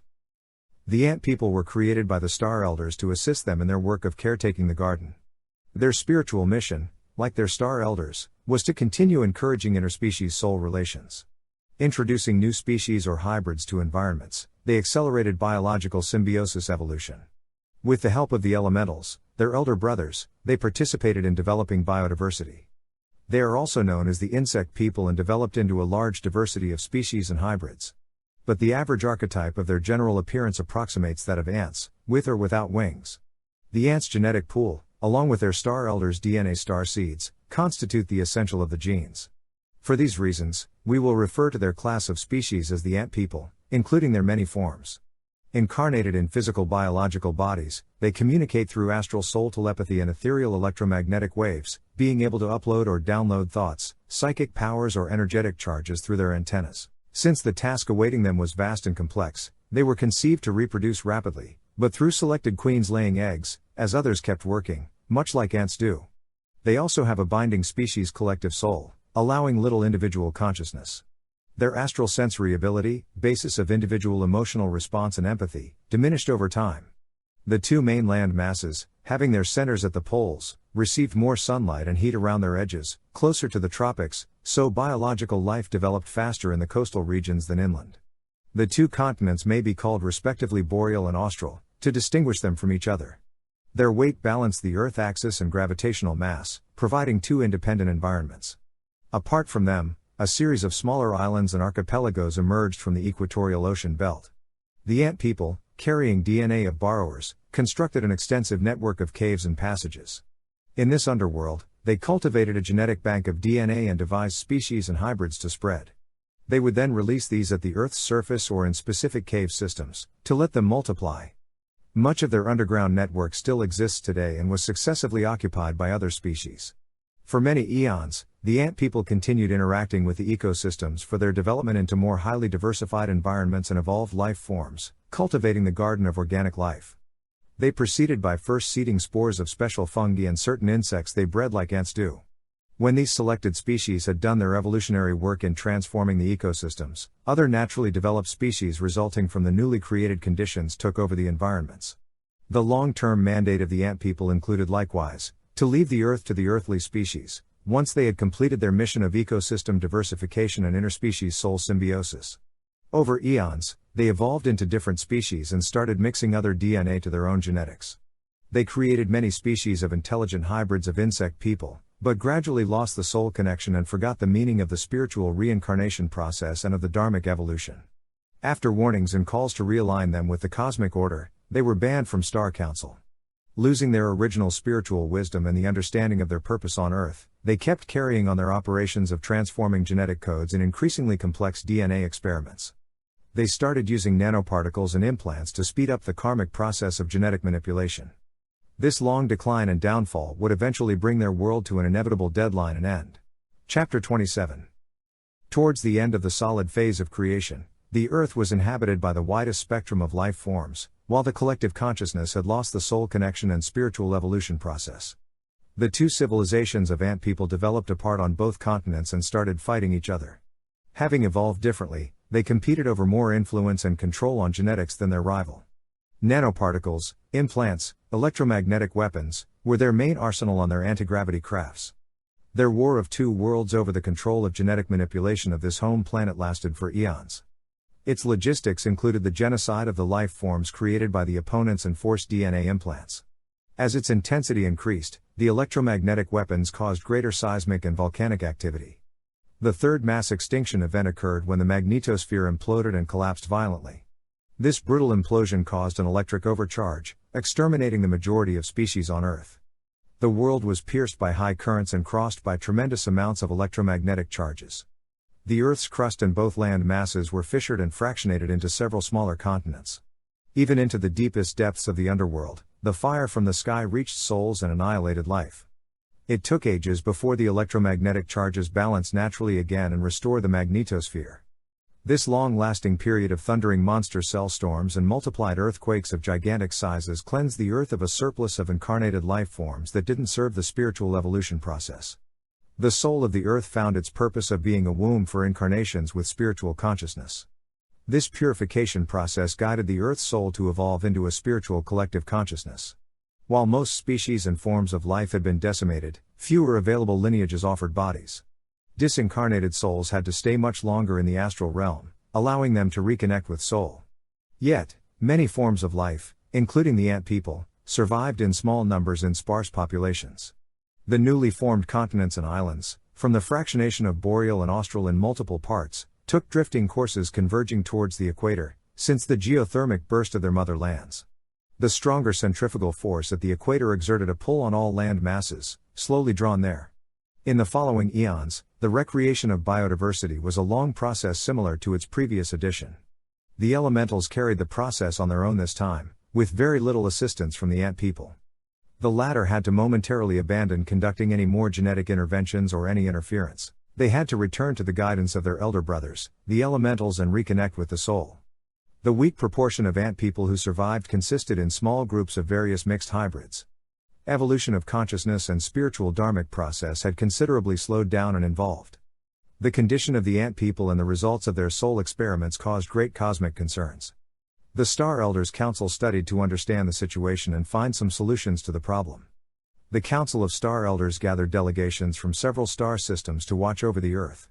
Those watchers had a spiritual mission to guard and protect the dharmic evolution process on Earth.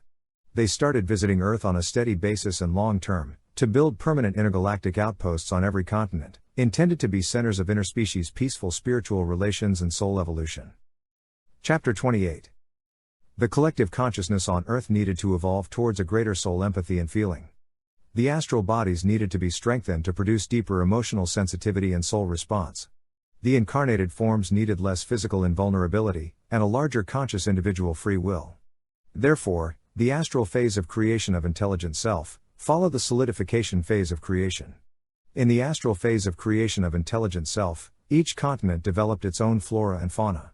This provided even more possibilities for biodiversity to develop naturally, without need to manage it. Over eons, the life-giving home planet Earth replenished and fructified into a rich genetic diversity. More evolved species appeared with stronger individual consciousness, sensibility, and basic instincts. Interactions diversified in forms not only between species, but also between individuals within species. Unlike in the previous era, the various individuals were not all following the soul of their species. They had a growing awareness of their individual self, developing stronger emotions and free will. The Council of Star Elders, invested in the construction of intergalactic consciousness outposts on Earth, found on the young virgin newly reformed Earth a fertile ground for the implantation of crystals. These highly evolved sentient entities of the mineral kingdom can store memories and energy charges. Large quantities of crystals from many other planets were brought to Earth and disseminated in sites. Those crystals of diverse chemical compositions were programmed with messages of cosmic wisdom. Under the appropriate circumstances, they vibrated at higher frequencies, emitting sound and images. They were also telepathic transmitters of the message they contained, like a network of radio antennas.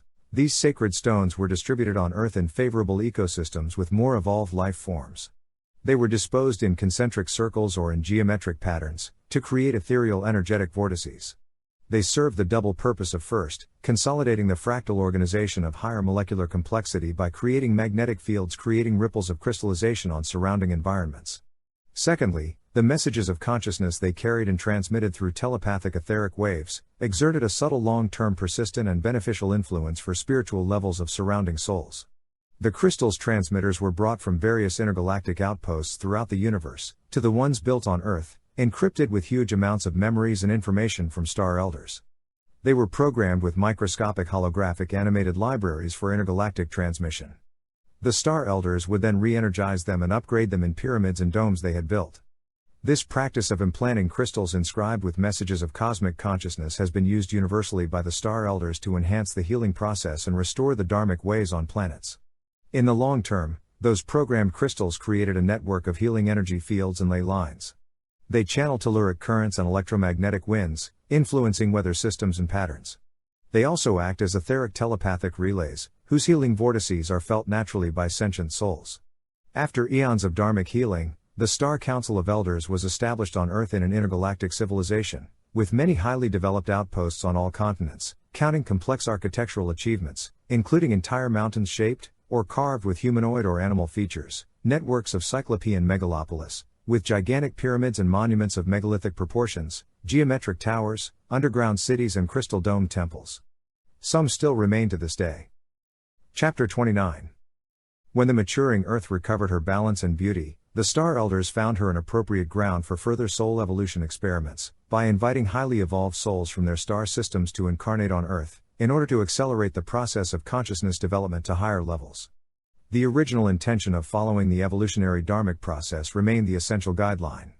Within the intergalactic outposts established on Earth, a series of various time-space passages were created through interdimensional stargates, bridging Earth through wormholes with several planets. These stargates, bridging worlds, facilitated intergalactic travels for souls and incarnated species alike. The Earth became increasingly visited by a growing number and diversity of alien species and souls. The intergalactic outposts on Earth became major centers of interspecies relations and cosmic affairs. The healed and renewed Earth became a favorite intergalactic destination and gathering for Star Elders.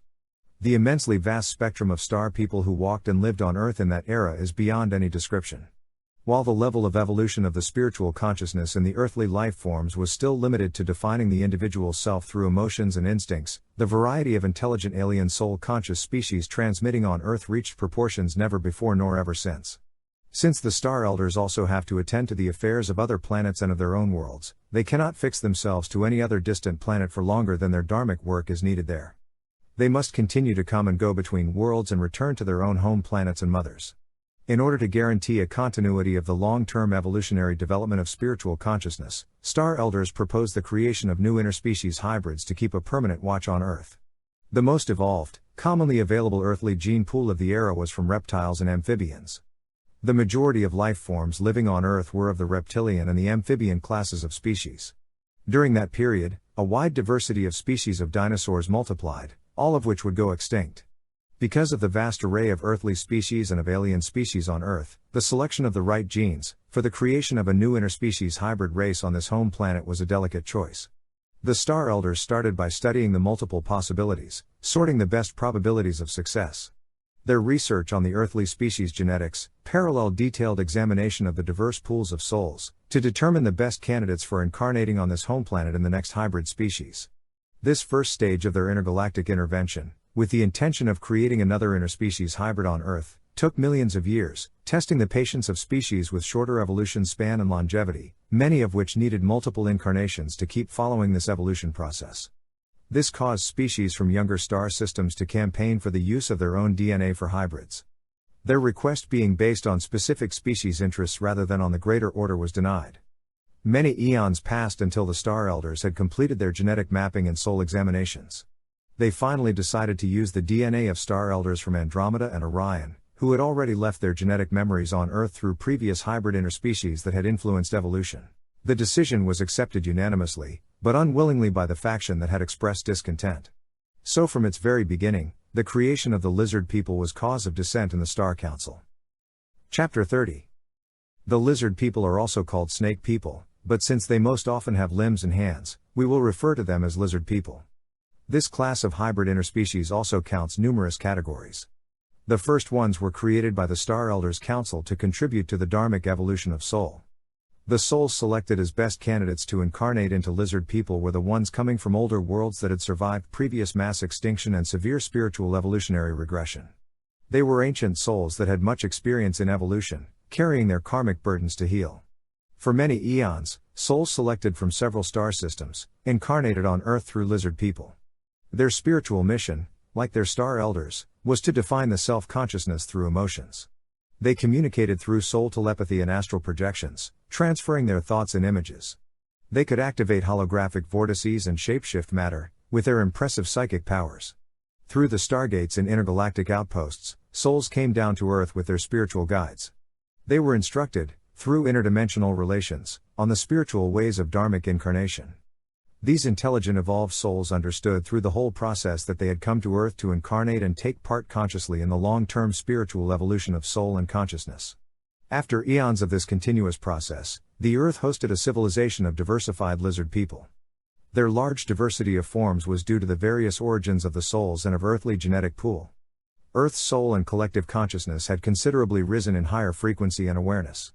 Through the activated crystal vortices and the pyramid temples, the incarnating souls were instructed.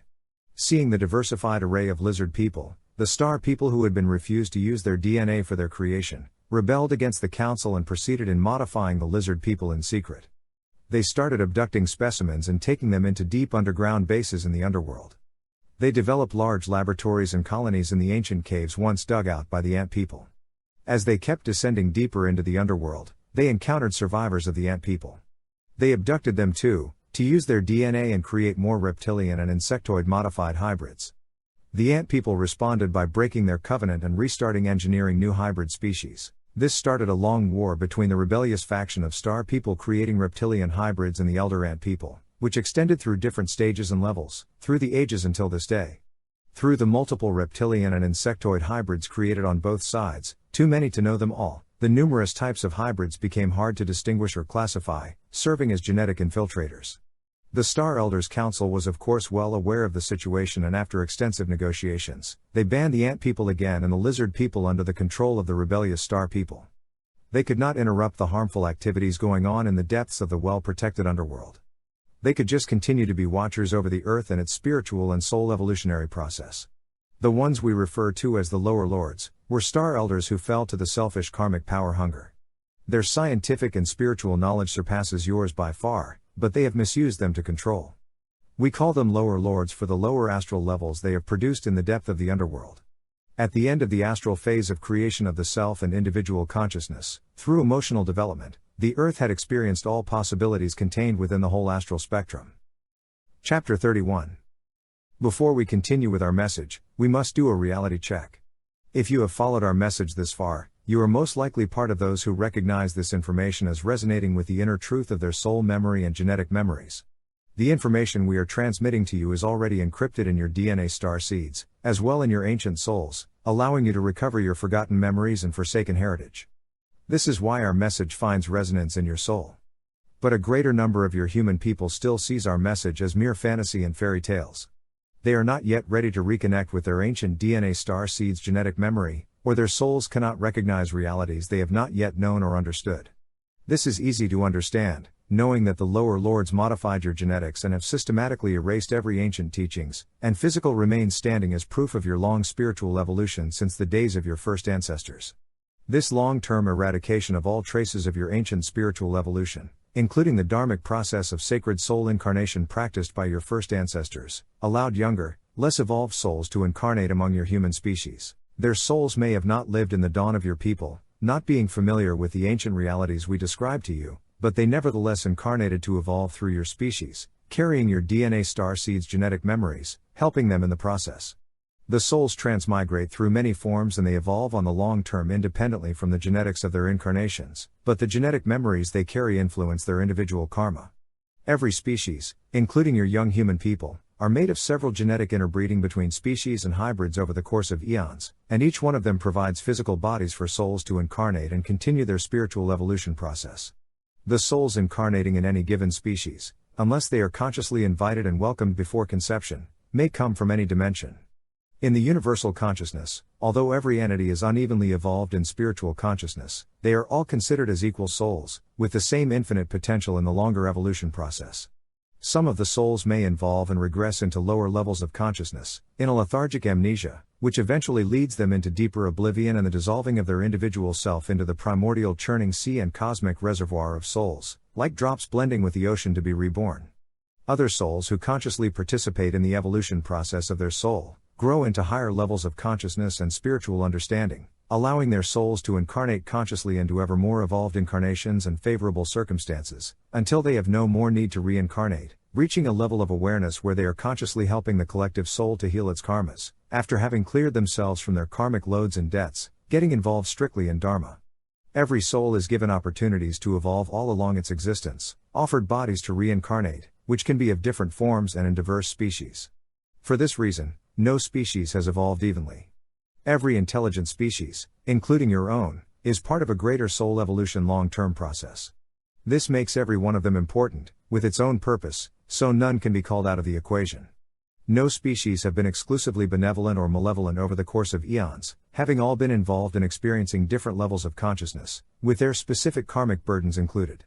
So in the universal consciousness, all species are considered as equals, regardless of their paths of evolution or the consequences of their actions on other life forms and on the collective consciousness. Chapter 32. Let's take the example of your human people. Can they be considered as a benevolent or a malevolent species for other forms of life on their planet? This question is hard to answer in your consciousness, at the light of the ongoing Anthropocene omnicide, exterminating other life forms at an alarming speed. Yet, this is only the actual outcome of your long evolution, which doesn't have to be its final outcome. Likewise, can any human individual be seen as entirely good or bad towards other living beings? Only some, a few rare ones of your spiritual masters have attained a level of pure consciousness and ascended to immortality, but only after a long spiritual evolution process of healing their own karmas. Some have joined the Star Elders Council and live among them, watching over your collective soul. These elder souls maintain the dharmic process of helping younger souls, out of compassion and duty. Yet, there are still many, if not the majority of your people, who live in ways harmful to other beings, whether other life forms or from their own species, as well as to souls and beings from other dimensions. Could the human species be judged as a whole on the account of the acts and behaviors of a few individuals or groups, or over a single small part of their long history and evolution? In the same way, no species can be judged or categorized as a whole, based on a few criteria describing the general consciousness of their soul, or events and actions in their past evolution, as they include many souls. Interspecies relations, over the course of eons, are much too complex to be classified between black and white categories. They are made of a multitude of shades of gray. They involve a wide spectrum of life forms in an infinity of levels of consciousness, each with its individual destiny and soul evolution. They include interdimensional interactions with less evolved, as with more evolved souls and species. For the maintaining of the cosmic order and peaceful dharmic relations, all must be respected equally. Without this universal consciousness, any more evolved species could dominate less evolved ones. Take the example of your human people meeting an ant colony. They have developed their societies and ecosystems harmoniously for hundreds of millions of years, long before your people even existed. Yet, you consider them as inferior life forms which you can dispose of at will without consequences. You may ignore their presence when you develop your roads or housings, or consciously destroy them. With poisons or noisy polluting destructive machinery, you may eradicate their societies within hours. But you are unaware of their importance in the maintenance of ecosystems. They do work you can't do. If all more evolved species would treat younger ones this way, there would be no chance for evolution. And how evolved a species is relative and depends on each different perspective. Would the ancient ant societies consider your human species as being particularly evolved on the soul and spiritual level? Likewise, can the ants judge the human people and understand the reasons of their collective reality, levels of consciousness and karmic burden? For these reasons, in the universal consciousness of cosmic order, there is no judgment, prejudice, fear or hatred, when we refer to any existing species. Star and Soul Elders understand that every soul and species are experiencing their respective different levels of consciousness along their long-term process, and are an important part of the soul evolution. So even when we refer to some who are either less evolved, or more ancient, but have chosen ways against spiritual healing, which we oppose and even fight against, we always respect their souls and existence. Knowing that the description of their story is not meant to condemn, but to understand, learn and grow to higher levels of spiritual consciousness, we can with this awareness, Continue the account. Chapter 33. Interspecies relations form the basis and the essential grounds for the evolution of the soul collective spiritual consciousness. They start on every planet, within every ecosystem and given environment. This is why higher levels of consciousness have helped develop biodiversity and abundance of life. Souls must incarnate in order to develop higher consciousness through a diversity of experiences and forms, allowing them to learn the spiritual understanding of existence. Therefore, biological life is required. Your science counts up to 8.5 million of different species on this home planet Earth, and this approximates around 10 to 15% of all earthly life forms.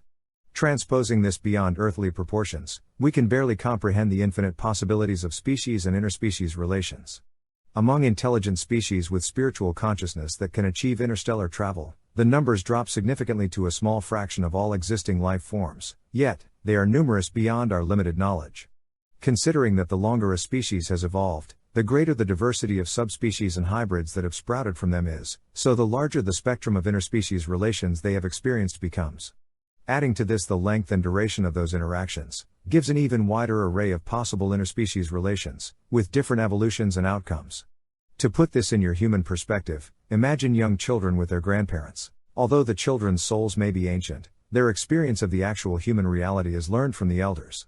The children may be coming for a great mission and even to teach their people, but they first must learn from the experience of their elders, in order to adapt to their new incarnations and environments. On a broader scale, let's look through the perspective of my Sasquatch people, who are your elders. One of us, who can live 10,000 years, has seen the birth, growth and downfall of all your cultures and civilizations that your recent memory can remember, from your much longer collective evolution. So just one of our elders can hold the amount of knowledge of a whole era of your species' evolution. If you consider the accumulated knowledge and understanding from the lineages of our ancestors through ages, adding to the evolution of the greater soul of our species still present and strong in our collective consciousness, you can figure an idea of the average spiritual consciousness of a Sasquatch. This is why, as your elder brother who has never forsaken the cosmic order, we wish to educate you. Yet, as you know, my Sasquatch people is not the first, nor the most ancient form of intelligent life on this home planet, and even less your younger species. So the elder species, no matter what path of evolution they have chosen, have lessons to teach us, either directly, or through the examples they left. They have taken ways and brought outcomes to teach us what would likely happen if we follow them. But can the children judge their grandparents for their life paths and decisions, and their experiences? Interspecies relations are not all peaceful, nor done with intentions of helping spiritual soul evolution. Karmic debts and loads are created along the process to be healed and resolved over time. Look at the short span of your history that you can remember, how it is made of wars and sufferings. Wars were not everywhere all the time, but there has never been much time without a war somewhere. Your grandparents and ancestors have done terrible crimes over the course of their evolution, but does this make the children guilty or bad? Hasn't there been a long-term evolution of your collective soul? Likewise, the elder species who carry heavier karmic burdens, are also in their evolution process. Chapter 34. Beyond the simple categories of species or hybrids, there are many collective karmic groups of souls. Within a single species like yours, there are races, lineages, ethnicities, cultures and various societies. Within these distinctive societies are several different ideological movements, interests and beliefs. It would be unsuited to summarize your entire species into a few general observations to define you. We cannot consider the whole human species as racist, cruel, criminals, slaverers, religious fanatics, cold-hearted killers or abusers, although many of them behave in those detrimental malevolent ways. We cannot even simplify a whole racial, cultural or religious group, as only benevolent or malevolent. The same principle applies to all species and hybrids, on this planet, as throughout all the omniverse. The life evolution process involves karmic failures as well as growth, made of struggles and conflicts. Not only your human history is made of wars, but that of most planets in their early phase of evolution. You are barely emerging from ages of tribalism, racism and religious integrism, into a greater collective human consciousness, understanding now that the skin color, beliefs and origins don't make the soul. It would be unfit for your young species to judge elder species for the wars and karmas they carried. The star elders in the council are the ones who have kept collaborating into interspecies peaceful and spiritual relations, to maintain the cosmic order. Yet, some were disqualified and expelled from it. Among them are the ones we refer to as the lower lords. They were star elders who had reached immortality, but decided to regress into egotistic consciousness to impose control and possess power. They are also known as Aliaud, the cast-out gods, fallen angels, demon lords, devils and dark masters. Their high level of scientific and spiritual understanding provided them with immense psychic powers. They came from several star systems and a large variety of species, not being restricted to any species. Over the eons, they gathered 1/3 of all worlds under their control, including this planet Earth. The ones who came on Earth in the early phases of her development were from a rebellious group of over 200 planets that had been developed and colonized by reptoid species of draconians. They are called draconians, not only because of their sizes and appearances, but also for their origins based in a star system you know as Draco. Since they colonized and controlled many planets in several star systems, the species and powers under their control cannot all be called draconians, hence the term lower lords we use. They evolved from reptoid genetics and kept using them to devise many hybrids. The term reptoid refers to reptile-like classes of animals, generally with scales or armor, that have developed from alien environments of distant planets, so they can't be called reptiles for this reason. When the reptoid lower lords, under the control of the draconians, engineered hybrids on Earth from reptile genetics, they devised the class of hybrids known as reptilians, to bypass and control the lizard people, also reptilian hybrids, who were created by the Star Elders in a higher soul evolution process. At this point, you realize that the story of every species or hybrids is far more complex than it seems. Therefore, we can't generalize or judge any of them with our limited understanding of their vast reality. We can only try to understand their role and purpose in our collective spiritual evolution and healing. Every soul and entity is always offered the possibilities to change their ways, heal and evolve, as long as their consciousness doesn't regress into eternal lethargy, which is spiritual death. In the Star Council of Elders, we always work on solutions for cosmic healing of all souls, including opponents. Chapter 35. The War of Hybrids started on this home planet Earth long before your human people was conceived. Its first struggle was when the fish people were split between incarnated and interdimensional beings. Some remained in their interdimensional elementals forms and kept faithful to their spiritual mission, while the ones who chose the long process of reincarnation evolved much slower, longing for their soul. It then grew to a larger destructive scale when the ant people fought amongst themselves, between their polarized Borean and Austrian subspecies, bringing another mass extinction event, and destroying the biodiversity they had been helping to develop over many eons. This was the first stage of the war. The War of Hybrids took a much wider aspect and a longer-term scale after the lower lords got involved into it. Afterwards, since hundreds of millions of years, a large spectrum of hybrid species have been engineered and implanted on this home planet without intentions of spiritual soul evolution. The largest proportion of them is of insectoid or reptoid reptilian genetic origins and crossbreeds. Those hybrid wars have been waged until this day and your people have been part of them, secretly in recent times, with or without your collective knowledge, as you are the latest youngest hybrid on Earth. For species who have evolved for hundreds of millions of years or longer, you are weak and ignorant. Some intelligent species going away from the cosmic order can take advantage of your limited soul. Species who have evolved into higher spiritual consciousness, like the Star Elders, watch over you. They send signs and guidance and speak to your soul, helping you to evolve into higher consciousness. You have noticed that we often refer to karma and dharma, two words from your most ancient surviving civilization expressing accurately the universal principles of cause to effects, and healing. Karma is the universal law which associates every cause to some effect, and every effect to some cause. It is not perceived as much in terms of good and evil, as in terms of beneficial and detrimental effects. Although some things can be qualified as good or as evil from a short perspective, their long-term effects always find their meaning and purpose in the greater evolutionary soul process of spiritual consciousness. Dharma is the conscious participation in the evolutionary process of consciousness and incarnations.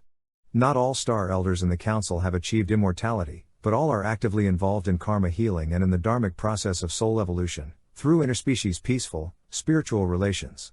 So, many hybrid and alien species are represented in the Council, often only as groups of their species. There are even at times some representatives of the lower lords who are convened for negotiations. They are always offered the possibility to realign with the cosmic order, or to face the longer-term consequences of their choices, decisions, actions and behaviors. When such negotiations fail, there are times when the Star Elders are forced to fight the lower lords to protect younger worlds and species. This is part of their spiritual mission and mandate as watchers of the planet's soul evolution process. Therefore, when the lower lords got involved in the wars of hybrids on this Earth, the situation escalated for many ages, forcing the Star Elders and their hybrid allies, like my Sasquatch people and later your first ancestors, in fighting off the invading powers trying to possess and control creation. This is part of the long history of our planet that has kept unfolding until this day and age of your birth. It is inscribed in your genetic and soul memory to be remembered and for its lessons to be learned. Chapter 36. With any account you hear of events you have not directly witnessed or experienced, you can never be sure of its accuracy and details. What you can be sure of is that every reality described is possible. The long past events that have not directly involved your species' soul may be less relevant for you to know, but they can bring you a greater understanding, useful to your own soul's spiritual evolution. If you have listened to our message this far, you now understand that the evolution of intelligence and spiritual consciousness on this home planet Earth, as in the whole omniverse, is far from being limited to the short history of your human people. You understand that the conception and creation of your people was part of a much longer soul evolution experiment process, stretched over countless eons. You also understand by now that peaceful, spiritual interspecies relations can only be conducted in a non-judgmental approach, with the universal consciousness perspective of the equality of every soul. You realize that all species and souls, regardless of their ways, play an important role in the equation. None can be defined with simplified general observations, all have known diverse complex realities. We can now enter into the description of the wars of hybrids that have transformed the evolution of this Earth and all life forms therein, including that of your human people and of my Sasquatch people. After the lower lords and the powers they control moved to the underworld, they started invading it. The war of hybrids for the control of the underworld raged for ages, involving countless hybrid types. At first, the ant people could keep their underground bases by protecting them with electromagnetic shields and weapons. Some of those radioactive and radiotronic frequencies were designed to affect and destroy only reptoid genetics, while leaving the insectoid hybrids untouched. The first phase of the war between the insectoid and reptoid hybrids was thus spent in engineering a wide variety of hybrids, mixing reptoid and insectoid genetics on both sides. They were used as genetic infiltrators and spies. After ages, the reptoid lower lords devised hybrids that could enter through the protective shields and crack their codes, allowing them to deactivate them and launch a series of attacks deep within the ant people's underground tunnels and domains, with intelligent drones spraying highly toxic insecticide gases. This chemical aggression, which the insectoids couldn't repulse, forced the ant people to retreat ever deeper into the hidden parts of the underworld. Many of their laying queens were exterminated, so they rescued all the ones they could, hiding them in those deepest caves and sealed their entrances. This massive insecticide aggression caused a major depopulation of the ant people and depleted their potential of natural reproduction. Since only a small proportion of their populations provides laying queens, these few individuals with reproductive abilities could lay millions of eggs in a single year. But the rest of the ant people consisted of sterile individuals, who were conceived for work and defense. The destruction of many of their bases and the genocide of their laying queens brought the advantage in the clan of the lower lords and their reptoid hybrids. As they were losing ground and regions in the underworld at a fast speed, with their populations and reproductive rate being considerably weakened, the ant people asked for the help of the Star Elders Council, seated in the intergalactic bases on Earth. But the Star Elders replied that they could not intervene in a war between enemy species over the conquest of a territory. They would not interfere in the war of hybrids in the underworld, but would keep watching over life and consciousness on the surface of Earth, and in the skies around and above. Chapter 37. Facing extermination, the ant people planned an escape to other environments. Since their anti-gravity flying silvery disks were propelled by electromagnetic energy, they could not approximate the speed of light and travel to faraway planets with this limited technology. They could only travel at 10 or 15 times the speed of sound, making interplanetary journeys still mostly inaccessible to them. To salvage their last laying queens, as their last resisting strongholds in the underworld were falling one by one under the control of the reptoids, they started building cities on and beneath the ocean floor. In this new environment, they were protected from drone attacks and chemical insecticide warfare. They developed those underwater cities independently from each other, without connecting tunnels, in order to avoid their invasion. Communication between their cities was kept through their flying fleet. This provided some safe refuges for the ant people during some time, until the next wave of attacks. This time, the lower lords send nuclear-type missiles to bomb the underwater cities of the ant people. As the previous insecticide tactic, the nuclear strikes brought much destruction and death on Earth. Since their underwater refuges were being destroyed and their last surviving laying queens annihilated, the ant people had to retreat even further and planned a massive exodus and colonization on the moon. Their fleet of silvery disks started doing shuttle between their dying underwater and underground cities towards the Earth's natural satellite, in the largest migration of a hybrid species on this home planet. This new operation did not go unnoticed by the lower lords, who started chasing and shooting down the flying disks of the ant people, bringing the war of hybrids out of the underworld into the skies. This new turn, causing much destruction and death of the surface, forced the Star Elders to intervene. They could not allow that the war of hybrids destroyed the Earth's environments and soul evolution. The Star Elders engaged their star fleet in battle, containing the aggression of the lower lords, also known as Archons, allowing a safe escape to the moon for the majority of the remaining Ant people. This first engagement in the War of the Star Elders established on Earth in their intergalactic outposts, marked a critical turning point in the unfolding of the cycles of events. The Ant people, and the lower lords or Archons, were convened by the Star Elders Council to negotiate ceasefire, truce and peace. Recognizing the conquest of the Archons and their reptoid hybrids over the underworld, it was ruled that they could reign over that domain, while the remaining Ant people would be left to themselves on the moon and in the few surviving underwater and underground bases they still occupied. The Star Elders would keep their supremacy over the Earth's surface and skies, watching over soul evolution. This agreement provided a temporary peace for the biological and spiritual evolution to be carried on.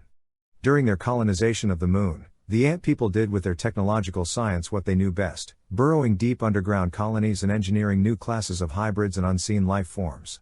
Since almost all their laying queens had been annihilated, their natural reproduction potential was very weak. For the survival of their species, they started cloning themselves at large scale into an ever-growing number, as their main way of reproducing. Since the Ant people had a less developed individual consciousness, their collective soul got split into a multitude of fractions, diluting the individual self of the Ant people, slowly turning them into a species of biological drones. Over time, their individualities blended into their soul matrix, becoming like empty physical shells incarnated and animated by their collective will and interests, somewhat like remote-controlled bodies. Chapter 38. Although the Ant people had learned through their long evolution how to adapt to the most hostile environments and atmospheric conditions, their new lunar environment posed several new problems. Its lack of breathable atmosphere and organic matter made it hard to sustain large biological colonies. They had to continuously carry water and food from the Earth, with all the efforts and risks involved. They were also gathering different DNA samples, since the moon couldn't provide any, and most of the collections they had stored in their DNA banks were from archaic insectoid, arthropod and arachnid stock, with which they had engineered their earliest and most primitive experimental forms of hybrids. It soon became obvious that the moon could not sustain their growing population of biological clones. For the survival of their species, the Ant people decided over time to devise some biosynthetic clones. The moon being rich in silica, they used this element found in profusion to engineer silicon-based life. As they were digging ever deeper and hollowing the moon's center, they used its very dust to construct silicon-based biosynthetic clones, through which their collective soul multiplied into more bodies. The biological Ant people hybrids had kept a hierarchic connection with their greater soul through their laying queens, whose decimation caused a major regression of their collective and individual consciousness. As the biosynthetic incarnation process of their soul took over the biological forms, their collective consciousness was gradually harnessed and stored into an artificial intelligence matrix. The Ant people who had kept incarnating in biological forms, remained in their bases under the Earth. The artificial reproduction of synthetic clones being fast, the moon rapidly became filled with them. Within a few millions of years, the moon became an empty hollowed-out shell, overpopulated with colonies of synthetic clones, with hardly any individual consciousness left, serving the colony's will. The new breed of cloned synthetic Ant people, seeking expansion for their fast-growing populations, then planned to reconquer the underworld from the lower lords and the reptoids. The new silicon-based non-breathing synthetic life forms they had engineered were invulnerable to the powerful toxic insecticide gases and to much higher radiation levels than the biological Ant people could survive to. They engineered as a new weapon of mass destruction, gigantic insectoid and arachnoid synthetic life forms and proceeded in the mass production of those fast-burrowing, jumping or flying killing beasts. They were in fact biosynthetic robots devised to invade and destroy the underworld, armed with potent toxic and electromagnetic weapons, armored to support powerful blasts, able to fight in dismembered pieces until their very end and destruction. This terrifying army had no individual soul whatsoever. Although this whole operation was done in the deepest secret, under the surface of the hollow moon, it came to the knowledge of the Star Elders, who became concerned with the possible consequences of it. After negotiating and warning the Ant people, they imposed a no-fly zone around the moon, restricting the lunar populations of Ant people and their hybrids from flying off the lunar surface towards Earth. These new activities caught the attention of the lower lords in the underworld, who had kept watching. They discovered the plans of the Ant people to invade the underworld with their army of gigantic insectoid and arachnoid biosynthetic robots, and swore to abort them by destroying their moon bases. They launched massive nuclear strikes on the hollowed-out moon, causing its thin shell to collapse and the natural satellite that Earth had provided to implode and be turned into whirring clouds of debris. Chapter 39. This destruction of the moon caused the fourth mass extinction event and marked the end of the astral phase of creation of the individual self. It also caused the near extinction of the synthetic ant people, whose only survivors were the few who had time to fly off the moon before its final implosion crash. The rotation speed of the Earth was considerably slowed down, and with the dense shroud of debris increasing the atmospheric pressure to intense levels, filtering the sunlight, the temperatures dropped. The first global glaciation period started and extended over millions of years, forming polar ice caps. For the following ages, the surface of the Earth was darkened by the clouds of dust and debris, while meteorites showered and stones rained from the sky. Even with their protective magnetic shields, many of the intergalactic outposts of the Star Council suffered great damages and destruction, forcing the Star Elders to retreat into their subterranean quarters below their cities and centers, known as the Agartha. They took with them many of the forms of life and DNA codes on Earth, keeping them in safe care. On the surface, the densified atmosphere caused several species to evolve into developing wings to glide, and later to fly. Their scales turned into feathers over long, but accelerated genetic mutations. Thus, a new class of species gradually appeared. Over the course of time, birds dominated the fauna.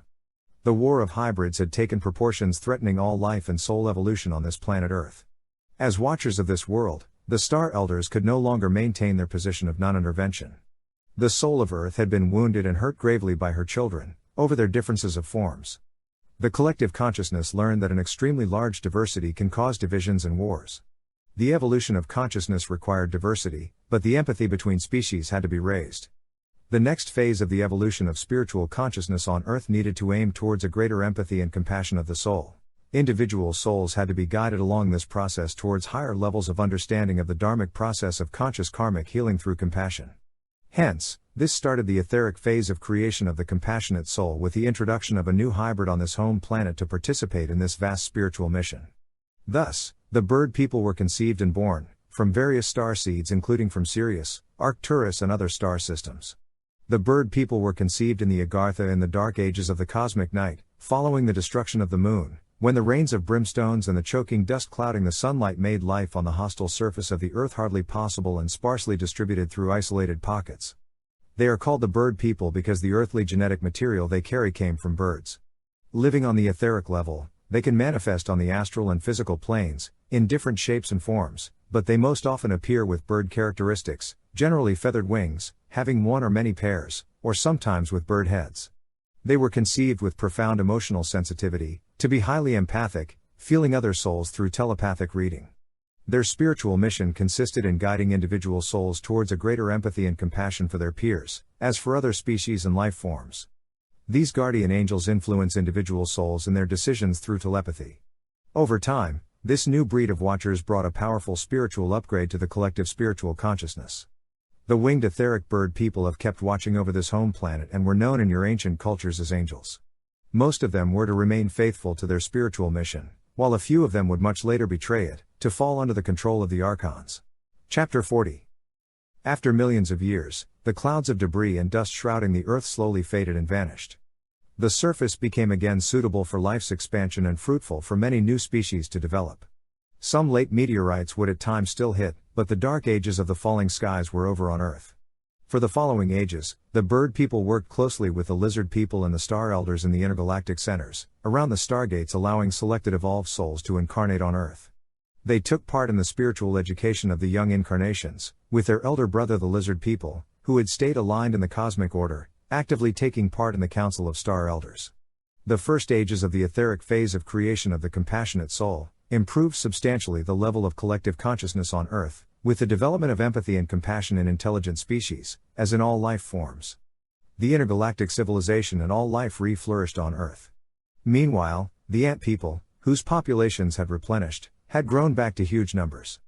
They could not find enough room in the few cities they had kept in the underworld, where they were restrained from expanding by the lower lords and reptoids. They could not either develop relatively risky underwater cities fast enough to host their rapidly increasing biological and synthetic populations. So they planned to rebuild an artificial moon, to replace the natural one where they had evolved. Since the Earth's gravitational field had increased since the destruction of the moon, pulling the thickened atmosphere into denser, heavier substances, the gravitational pull of a moon would improve the conditions for biological life, producing a higher, thinner atmosphere, and speeding up the Earth's rotation and life cycles. For these reasons, the Star Elders allowed the Ant People to build a new moon, for the continuity of their evolutionary process. It took thousands of years before the armies of synthetic Ant People completed the construction of the artificial moon, which is the same we see today. This is why you can observe sharp edges, geometric structures and signs of engineering on its surface. This is why it resonates like a bell to vibrations, its interior being hollow, made of vast open chambers. The condition given to the Ant People by the Star Elders Council for its construction was that they would never again produce threatening invasive species, nor plan another invasion anywhere on Earth. The Star Elders offered protection to the Ant People, as long as they would observe this covenant. This new situation ensured a relative peace and a high rate and level of spiritual evolution for many following ages on Earth. The intergalactic outposts of the Star Elders were care kept by the Lizard People and the Bird People. The latter also accompanied the growing populations of intelligent life, as they spread across this home planet, to populate every environment they could inhabit and develop. During that time, the lower lords in the underworld had lost their influence in interspecies affairs, their control being restricted to the populations of the many reptoid and insectoid hybrids they ruled. The basins of souls they had access to had been largely dissolved in too many bodies, whose individual selves allowed a limited possibility of interactions and decisional power, an army of biological robots. The lower lords, also called archons, planned to gain control over the stargates, in order to bring reinforcement from powerful souls of various star systems under their control. This started the Wars of the Stargates, which got the Earth involved into an intergalactic conflict for millions of years to come.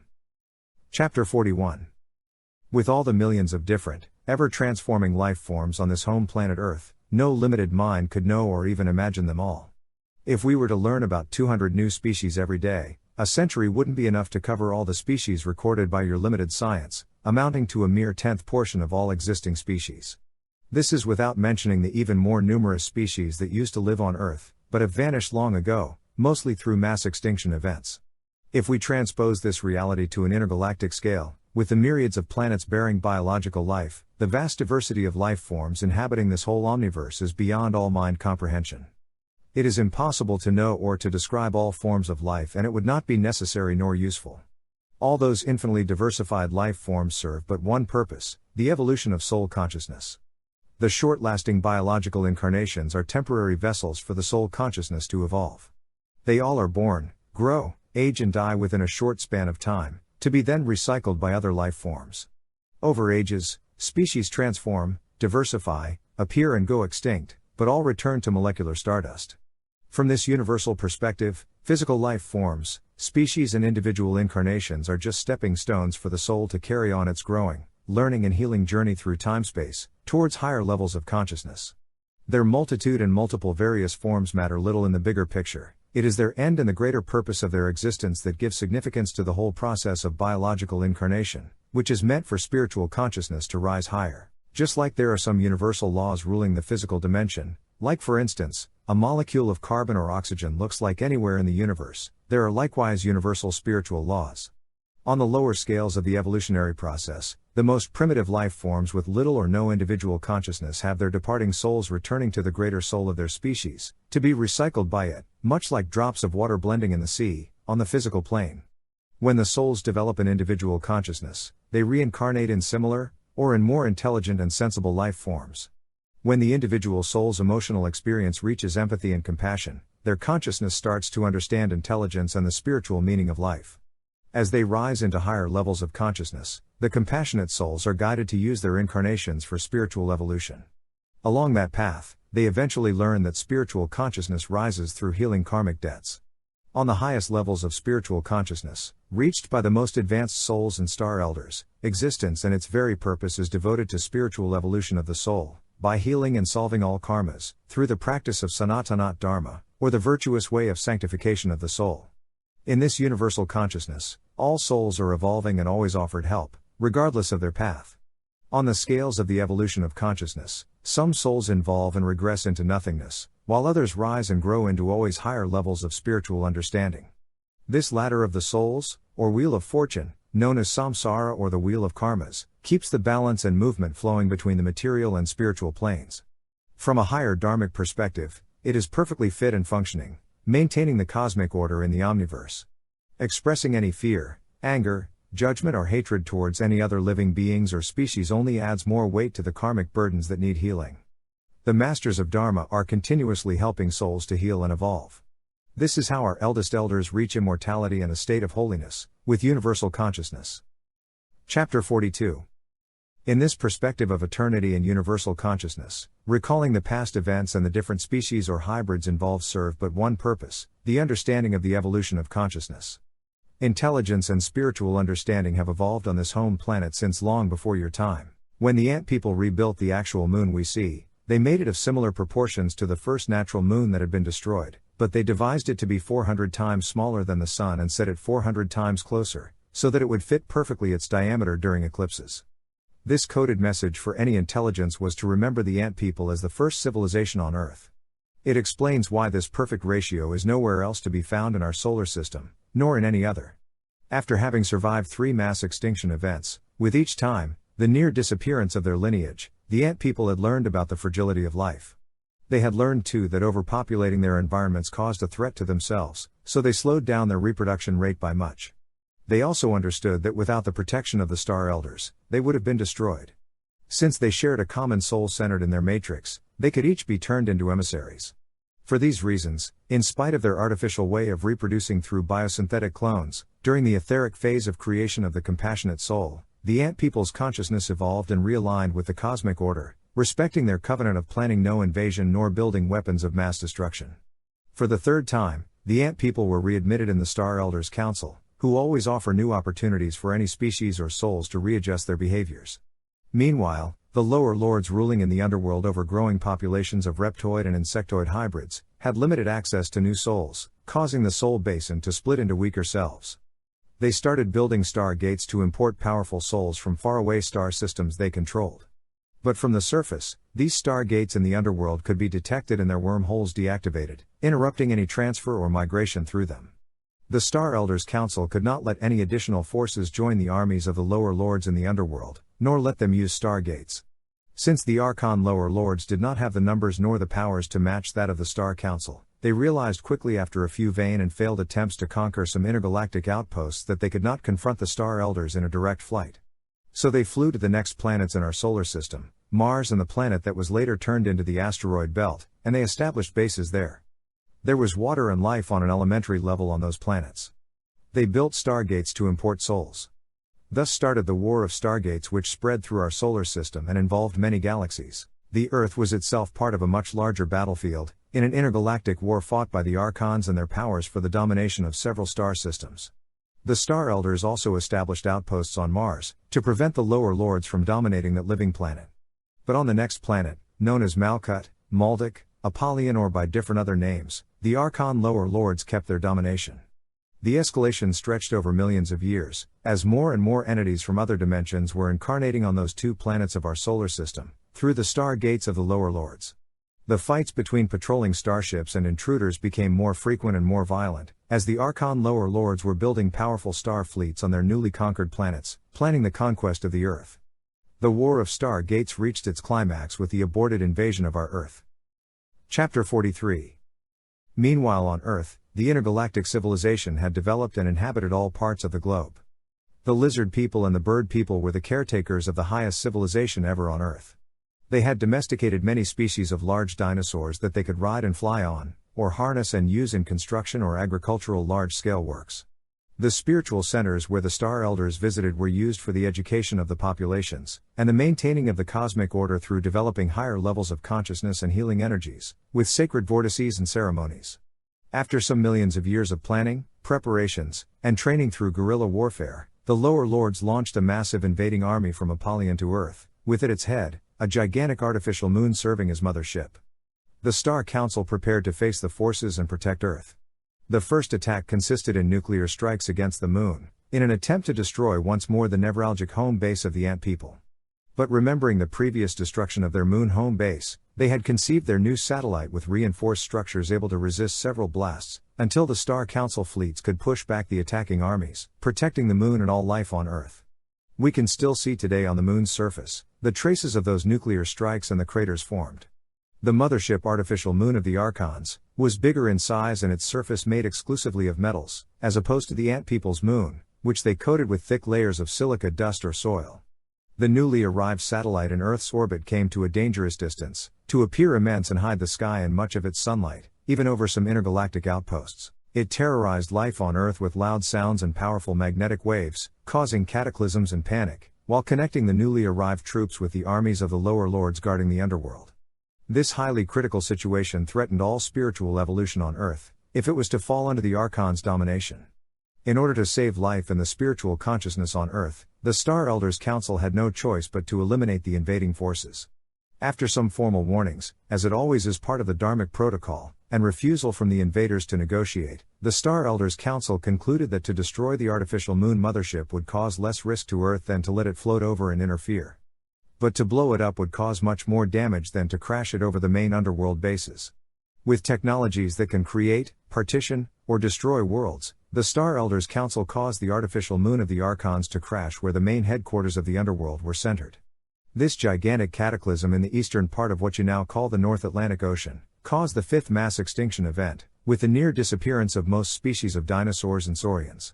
All land masses were projected outward at high speed, colliding with each other in eruptions and quakes. This intervention aborted the attempt of the Archons to invade Earth, but they still had large and fast-growing populations on planet Maldek or Apollyon, that were supplied with new forces through their stargates. The Star Elders knew that it was a matter of time before the lower lords would reform a new army, likely more powerful, for a new invasion. In order to save the solar system from this darker fate, they had to eliminate the stargates and armies of fallen souls, constantly building up in a larger threat. They took a grave and rare decision in the annals of the universe, to destroy a planet with life in order to save a solar system's spiritual consciousness. With technologies only known to them, the Star Elders Council sacrificed the planet Apollyon, which exploded and turned into the actual asteroid belt. Chapter 44. As we speed up in this brief general overview of the very long story of our home planet Earth, we realize that this whole process of co-creation and evolution of life is for spiritual consciousness to arise. The Star Elders Council will not interfere in local planetary affairs unless life and the spiritual consciousness is dangerously threatened and at great risk. If they conclude that their intervention is the only solution required to save a world from invading powers, their common wisdom agrees on action. When they opted for crashing the artificial moon of the Archons, they knew it would cause a mass extinction, which was already started by the invasion, but aborting the invasion would cause less harm. For this reason, they also destroyed the planet Apollyon soon after, while the Earth was already suffering from mass extinction, in order to favor its recovery and avoid another fatal massive death. Its explosion caused extensive meteorite showers that reached the Earth over an extended period, making its surface hazardous for life. These impacts and the clouds of dust they created also caused the atmosphere to darken and filter the sunlight, causing another age of glaciation and colder weather. The Star Elders retreated to their underground caves in Agartha, as many of their cities were obliterated. At the end of the War of the Star Gates, the threat of massive invasion in our solar system had vanished. The soul of the Earth had experienced the threats and dangers of being subdued by outside alien forces. The collective consciousness learned that compassion involves protecting weaker souls and species. The bird people had been conceived to be emotionally sensitive, to feel empathy and compassion. There needed to be a new kind of earthbound hybrid that could live on this home planet and protect it. They needed to be highly developed spiritually, with great psychic powers and physical strength. They had to be adaptable to all conditions, able to fight off dangerous powers, and love and protect all life. This was to start the causal phase of creation of the soul protecting life and spiritual consciousness. In other words, this phase was to bring earthly intelligence to join with the Watchers of the Star Council. Its purpose was to raise collective spiritual consciousness to the understanding of dharmic evolution. Life forms on Earth evolved to adapt to colder climes, developing hot-blooded species with fur coats. Species of the class of mammals started multiplying and covering the Earth with a growing diversity. After many millions of years, out of those hundreds of thousands of species of mammals, one of the most evolved, intelligent and adapted was a type of giant lemurs, which was selected for a new hybrid, with DNA starseeds from our Star Elders from the Pleiades, as well as from the Great Bear, where a similar species to ours had been living, adding the unknown gene to our DNA that your scientists can't understand. My Sasquatch people were conceived and created in the underground temples of Agartha. You know us as Sasquatch, from the language of your Salish tribe who has continued to know us, but my hairy people were known by many other names then, as it has been since. We are the mammal people. Our spiritual mission has been to be protectors and caretakers of all life forms, and of the spiritual knowledge of our Star Elders, by saving in our memory their teachings of the long soul evolution. Of all hybrids created on Earth only my people, some bird people in their guardian angel forms, and the elementals, have remained faithful to our original spiritual mission, in spite of mistakes along the road. This is why we still gather with the elementals and little people to celebrate our spiritual bonds, and we wish for your human people to join with us and reintegrate the council of our star elders with us. Chapter 45. My Sasquatch people were created in the Agartha, the underworld below the intergalactic cities of our star elders, around 50 million years before your human people, in a time when Earth was recovering from a series of cataclysms and climate changes. We were created in a land known to you as Lemuria or Mu, which covered in its earliest and largest extent, a good part of the Pacific Southwest and half of the Indian Ocean, with Austranesia being its remaining land masses above water. It consisted in the largest portion of the former continent of Austria, which included Africa, Antarctica, and South America. When the artificial moon of the Archons crashed in the North Atlantic, the surrounding land masses suffered from severe seismic activities for ages, while on the opposite side of the planet, in Lemuria, the volcanic eruptions considerably extended and enlarged the land masses. After ages, the continent stabilized, but Lemuria was the first one to see its ecosystems re-flourish and life fructify and thrive. In the dharmic way of the cosmic order, it is understood that the elimination of a physical threat, like an invading army, is but a temporary measure bringing only a short-term solution, but postponing the ultimate resolve of the problems. The hundreds of millions of souls forming the armies of the lower lords, on their destroyed artificial moon and former planet Apollyon, still had to continue their evolutionary process. Some were sent back to the star systems they were brought from, others scattered through space like lost souls, most got captured by the Archons in their surviving underworld bases. The destruction of the metallic moon, Tiamat, and of planet Maldek had definitively ended the invasion of the lower lords and protected Earth from falling under their domination. But they kept their hold on large parts of the underworld, where they kept waging war to spread their domain, and from where they launched at times surprise attacks on some outposts of the Star Council. Also, their survivors on Mars, with the few stargates they operated, still posed a long-term threat that needed to be prevented fast. It is in this climate of long-term guerrilla warfare for the protection of Earth and our solar system, that my mammal people was conceived and created. From our origins, we were initiated into the spiritual understanding of the evolution of Earth and of the dharmic laws of the omniverse, by our star elders, as well as by our elder brothers, elementals, and people, lizard people and bird people, with whom we were educated and trained, learning our mission. We were meant to be powerful spiritual warriors, able to face the most terrifying forces, physically or psychically, and to survive in every condition. We were built to have no need for any external material support, but we were taught to pilot several types of spacecrafts and operate sophisticated devices and weapons, to assist our star elders in their mission as watchers and protectors of the cosmic order in our solar system.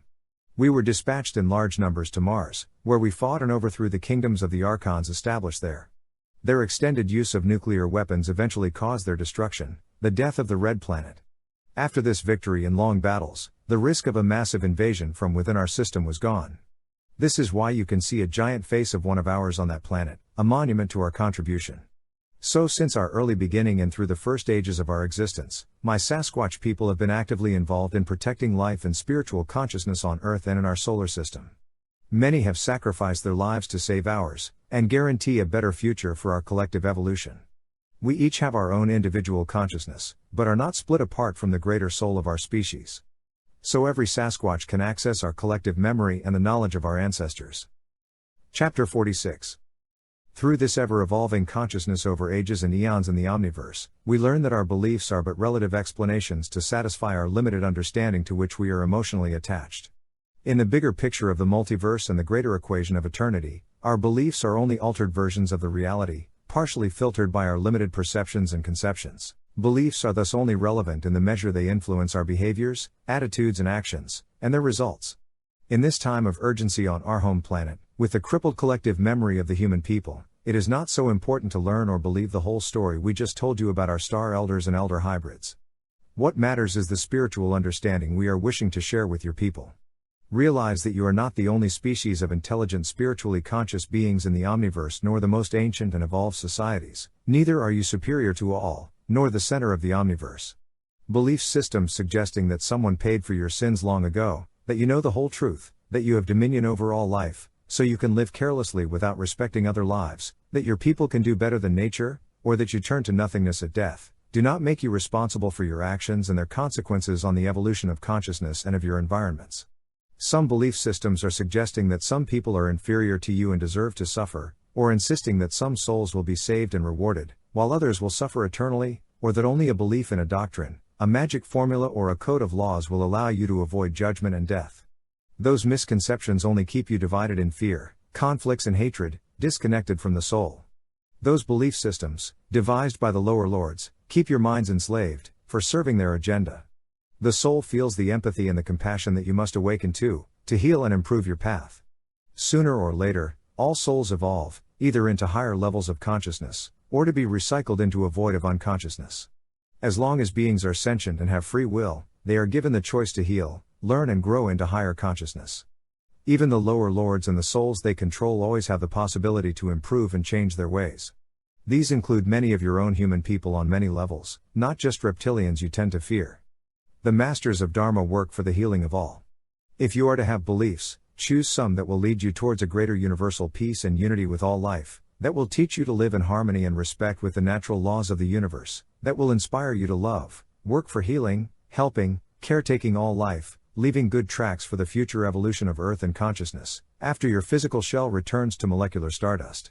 Spiritual understanding is more important than beliefs, differing from them, as it is based on evolving.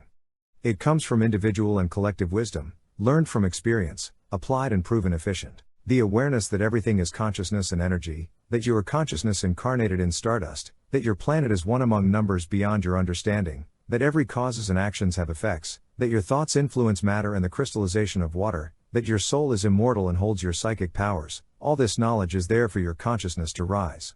You can choose to ignore the spiritual awakening happening and so much needed to provide hope for this planet, remain in the old indoctrination, enslaving structures and institutions of the lower lords, and keep destroying life on Earth. Then, all this evolution your people have done would have been in vain. Or you can choose to rise above your outdated mentalities and behaviors, and evolve into peace. Chapter 47. Yes, little brother, once again tonight, one of ours visited you and manifested, to bring you confidence.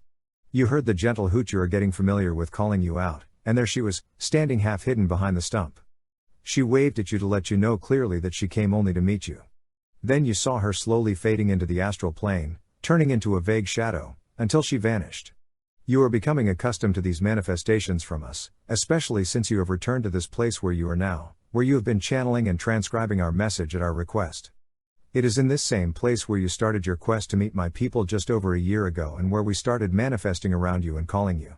You didn't understand then what was happening, when strong whirlwinds would suddenly come to shake your shelter and stop at your door, followed by heavy steps on your roof, or when you heard our calls around or our whispers close to you. You couldn't believe your eyes when you saw me looking at you through your window, one dark night. But since, you have been around a large territory and have heard or met our people in 5 locations. You have connected with our soul and have been receiving our telepathic messages on a regular basis. You can hear our thoughts and transcribe them in human speech. We chose you to choose the words. You are only one, among a circle of ambassadors we selected, to speak for us to your human people. You have been put in contact with several of them, including some women who carried our hybrids.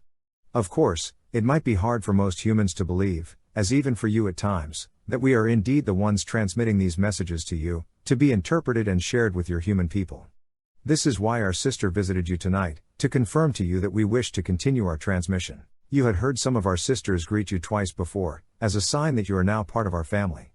The duration of your lifespan is but a brief breath of eternity, which must be lived purely and wisely. The state of your world demands urgent awakening and changes. The short time available is precious. This situation your people are in, with your obliterated collective memory and loss of ancient wisdom, without purpose or direction, requires immediate reconnection with the empathy and compassion of your soul. Your short lifetime may not allow for you to learn every detail about the long past history of Earth, the many species of star beings or hybrids and their specific stories, or their civilizations, but it should all be used to return to balance with the natural cosmic order, in dharmic peace with all life. One reason why you and others have been contacted by us is that your souls have been prepared on their long paths of spiritual growth. This is also part of a long-term greater evolution that has long been foreseen and planned for these times. Many of the ambassadors we have psychic communications with also carry some of our DNA, making them predisposed to connect with our collective soul memory. When your great-great-grandfather and his twin brother were found as orphans around the age of 8 in the wide wilderness of the Northwest Territories, they were living in a rudimentary hut of branches, covering themselves with raw hides and spoke no intelligible language. They were the twin hybrids of a local native woman and one of my Sasquatch people. The 2 native trappers who found them, adopted one each and gave them their names. This happened so that they could learn human speech and customs, and act as ambassadors, while bringing our genetic memory into your human lineage. Your hybrid ancestor became a well-loved and respected man in his Métis community, where you found his grave last year, partly solving the riddle of your ancestral roots.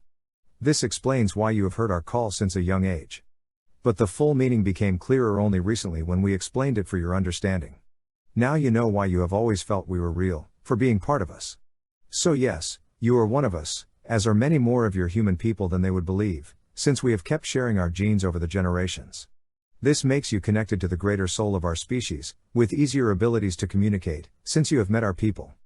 But all souls can connect, but as the voice speaking to you on behalf of the greater soul of our Sasquatch people, guiding you in your learning and understanding of my people and of our knowledge, you know by now that I am this same elder seer of my people whom you first saw with your friend on Vancouver Island in 2003, who appeared to you through your window last year and came walking on your roof, and it is also me who came to meet you on the island last spring, when we established contact and started communicating. I called you and came to meet you because our soul had seen yours was ready to be an ambassador. The reason I was the one appointed is because I have worked in interspecies peaceful communications with your human people since many of your generations. We supported energetically the brave souls who defended our giant trees in the old-growth wilderness of Kewaunee, where I sat close, with you. I care about all life and dearly about you, as I am not only your elder brother, but your distant ancestor. It is my mission to protect all life and to watch over my siblings, educating you and helping the earth. As I told you, we do not use syllables or words to identify ourselves among ourselves, being able to recognize and know each other through telepathy. We understand the meaning of words, the thoughts and intentions they carry, but they seem to us like a longer and slower way to communicate than ours. But we may sometimes choose some sound to identify ourselves to your human people for their use. In the language that my father knew from your ancestors in Lemuria, where he lived with them, the name Kamooh was given to me, meaning far-sighted, in the sense of reading wide through the soul and collective memory. I am over 10,000 years old. Although few of our elders still live this long, I am one of our eldest elders. I can speak as we, on behalf of our soul, knowing it well. The other ones of my people you have met could also all provide you with a name of their own choice. You often see this tall brown one you met face to face in the far north happily joining in our conversations. I organized for you two to meet soon after, telling him of your coming and making it easy for you to get that far. He has told you he likes the name Bolo Bolo since you taught him to sing a chant. He is a descendant from my lineage, the last one in your Sasquatch ancestry, who conceived your hybrid ancestor. The one who appeared to you tonight is the same one you heard greeting you with calls when you left the lake where we had met days earlier. She is my long-time consort and your faraway ancestor as well. In the same language they call me Kamooh, she is known as Woola, or Grandmother of Loving Wisdom. You felt her ancient loving wisdom both times you met her, as a reassuring caring presence. We will not name here the other 3 of our people you met this year nor the ones you had met before. They are all close relatives, as our tribes are small and very ancient. No encounter happens randomly. There are others of your human people who have and will come forward with more of our messages.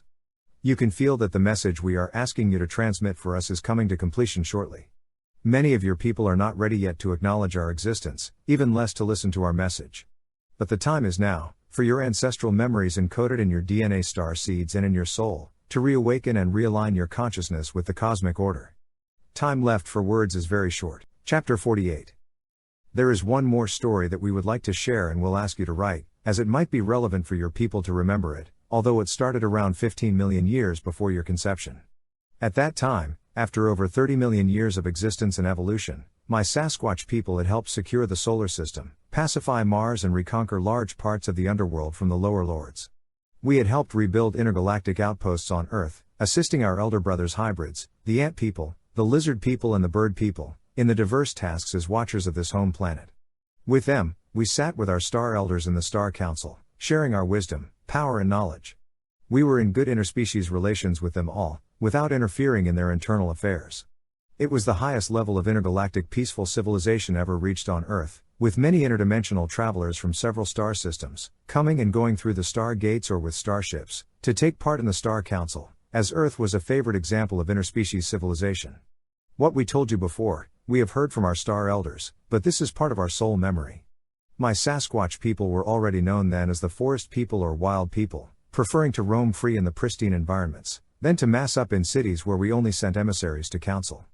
The ant people lived mostly on the moon they had built or in parts of the underworld they reoccupied. With the lizard people, they had been appointed as the watchers of the underworld and of the skies. The bird people formed the majority of populations in the hundreds of intergalactic cities on Earth. They were appointed to watch over all life on the Earth's surface and within the breathable atmosphere. They watched over the star gates and the coming and going of souls, so they turned out to be the best known representatives of life on Earth in the Star Council, an archetype of intelligence on our planet. At that time, some of the bird people became proud and considered themselves superior to other intelligent life forms. They pretended to be the most advanced species on Earth and wished to extend their mandate and become watchers of the whole solar system. They envied the ant people for having their moon and planned to build their own. Some 200 of their kingdoms confederated and petitioned the Star Council to make a second bigger moon. The Star Elders objected that a second moon could alter the balance on Earth, so the confederated bird people proposed a patrol moon for the Sun. Since this huge mother ship would go around the whole solar system, it would not pose any risk to Earth. The approval was granted for the purpose of creating a giant starship patrolling the solar system. Then, a dispute arose between the ant people and the bird people. The first had built their moon by using the material they dug out when burrowing their tunnels into the underworld domain. They did not accept to dig and mine the minerals needed by the bird people, who despised themselves the darkness of the underworld.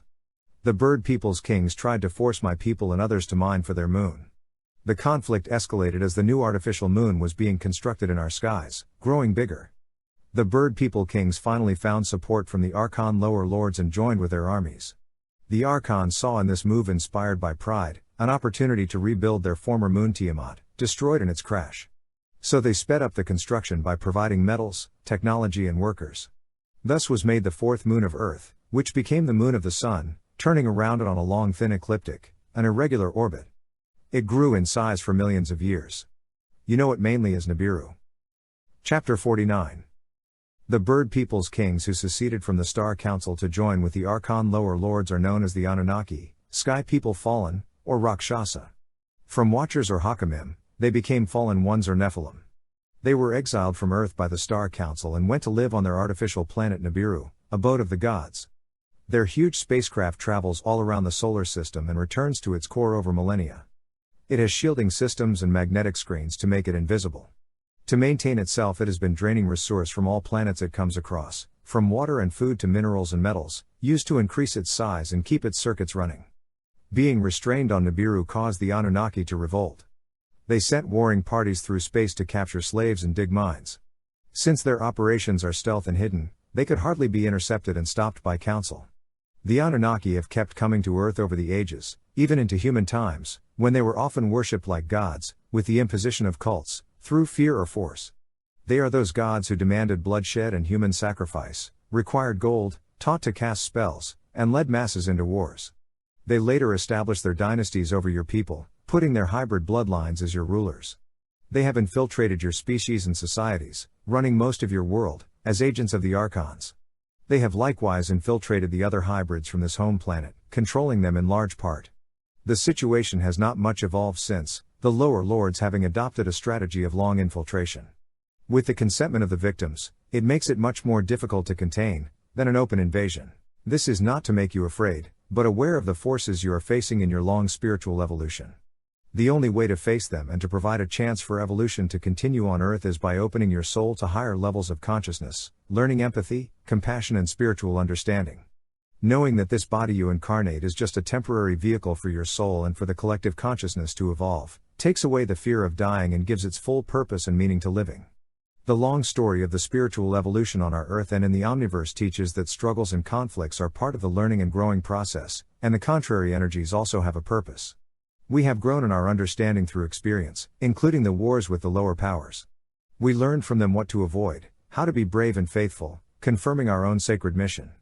We know that the opposition of forces is part of evolution, making us grow stronger, clearer and wiser. Our soul will always be tested, as if we stand strong as spiritual warriors protecting the cosmic order, or if we lose track of our ancient starseed's memory, disconnect from our spiritual evolution purpose, get entrapped in materialistic frames, enslaved by the controllers destroying our world, life and souls.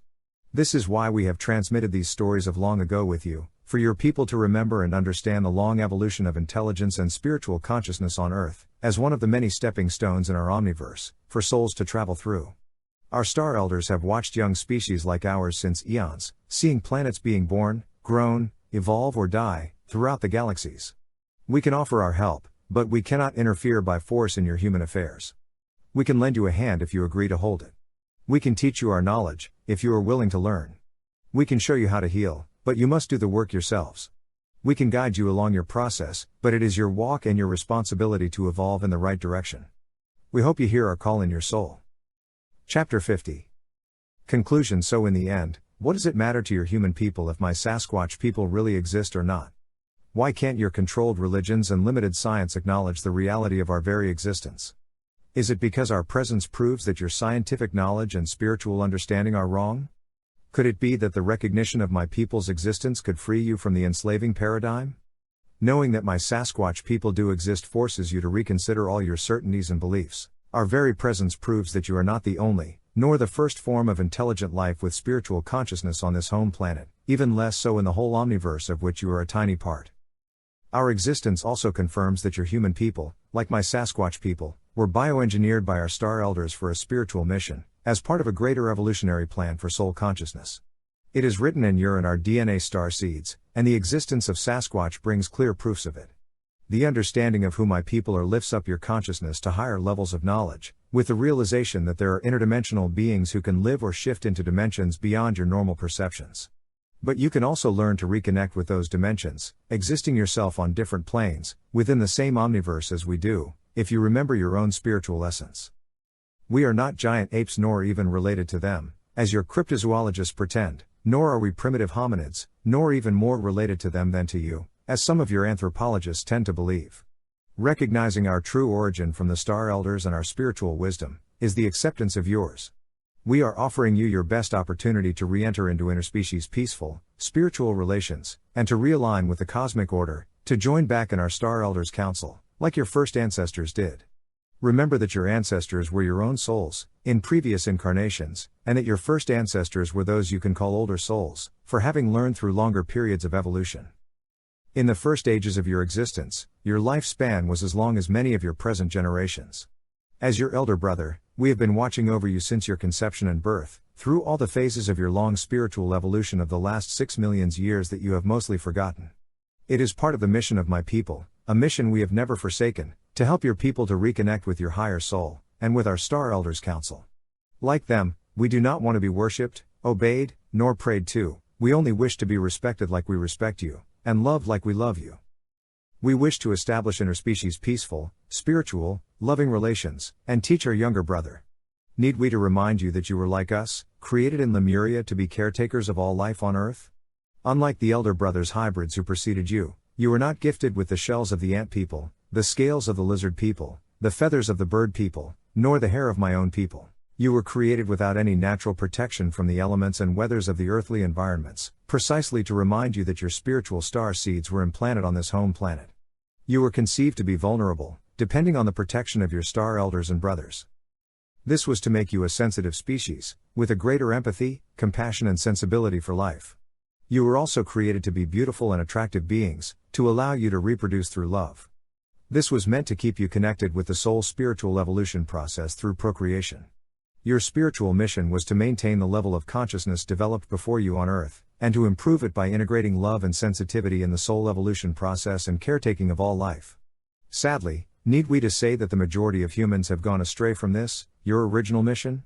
We do not have time in your short lifespan to cover all the many civilizations, empires and kingdoms that your people have built, developed, abandoned or destroyed, or that were devastated by nature. The many wars, since the days of Lemuria and Atlantis, have been caused by the lower lords in pursuit of power, to misappropriate this planet for themselves, under their domination and rule. There are too many to list, even counting only those involving your people. Through a long-term strategy of infiltration and division, those power-hungry lords succeeded in dividing you and separating you from your soul. They enslaved your ancestors to mine for them and to worship them as gods, later modifying your DNA to become more docile, servile, and depending on external support, and less psychically aware. They established their dynasties and bloodlines to rule over you, and created institutions to control you. Today, their control grid has reached every corner of the earth, imposing its rule even on your last tribal peoples who have kept living in balance with nature and in harmony with the cosmic order. Those keepers of your ancient wisdom, who are the last caretakers of life, still faithful to your spiritual mission, have increasingly become the targets of the invading dominators and controllers. They also have preserved much of your ancient spiritual understanding and many of your psychic abilities, some of them having stayed connected and in contact with my Sasquatch people and with our star elders.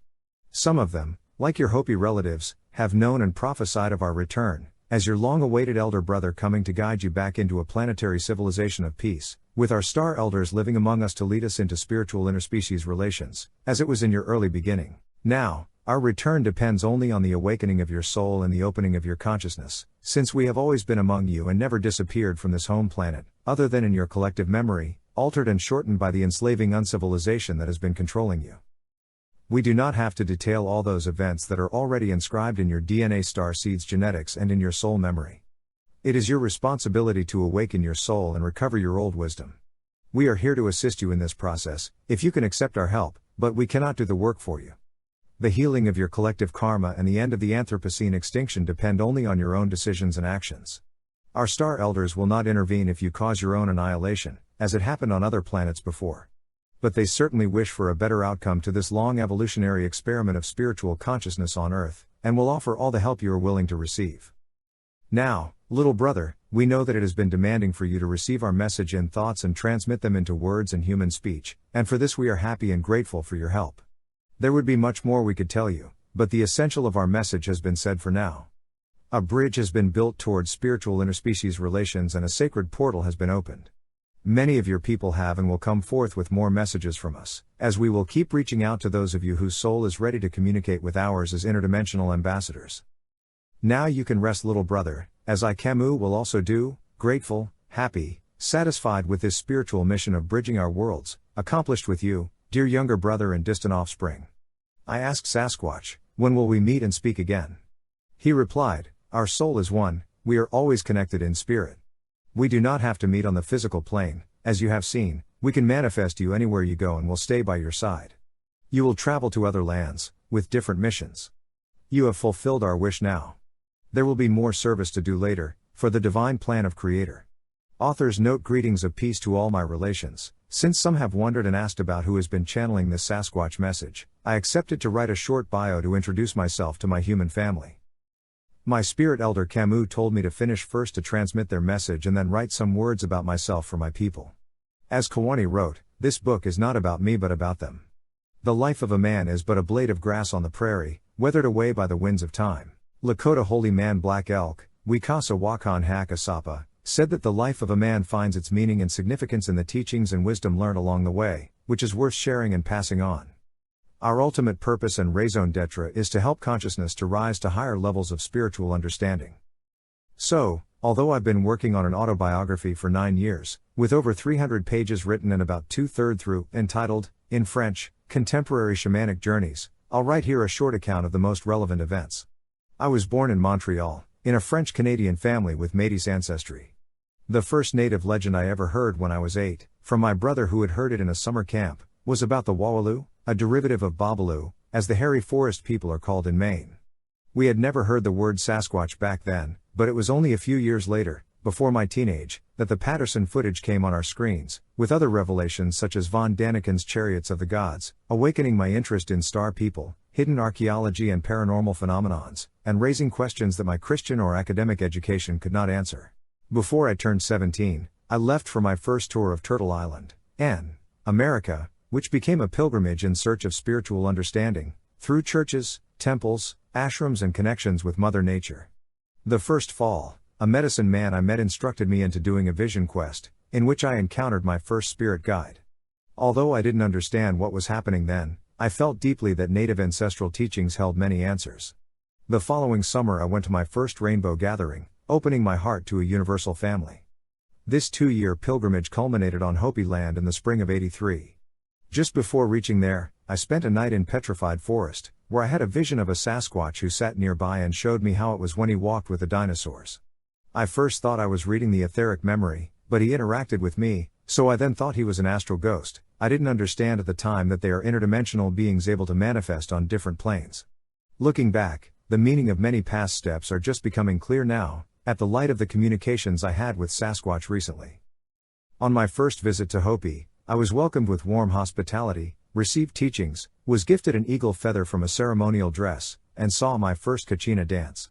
Through the years, I returned over a dozen times, thrice as guide for groups, did fasts and visions quests, met elders, received teachings, and was adopted in April '87 by the Coyote clan, I saw, of Hotavilla, who made me chief of the pipe, Chongming Y, gave me my Hopi name in a kachina ceremony in the Kiva, and spiritual knowledge to carry.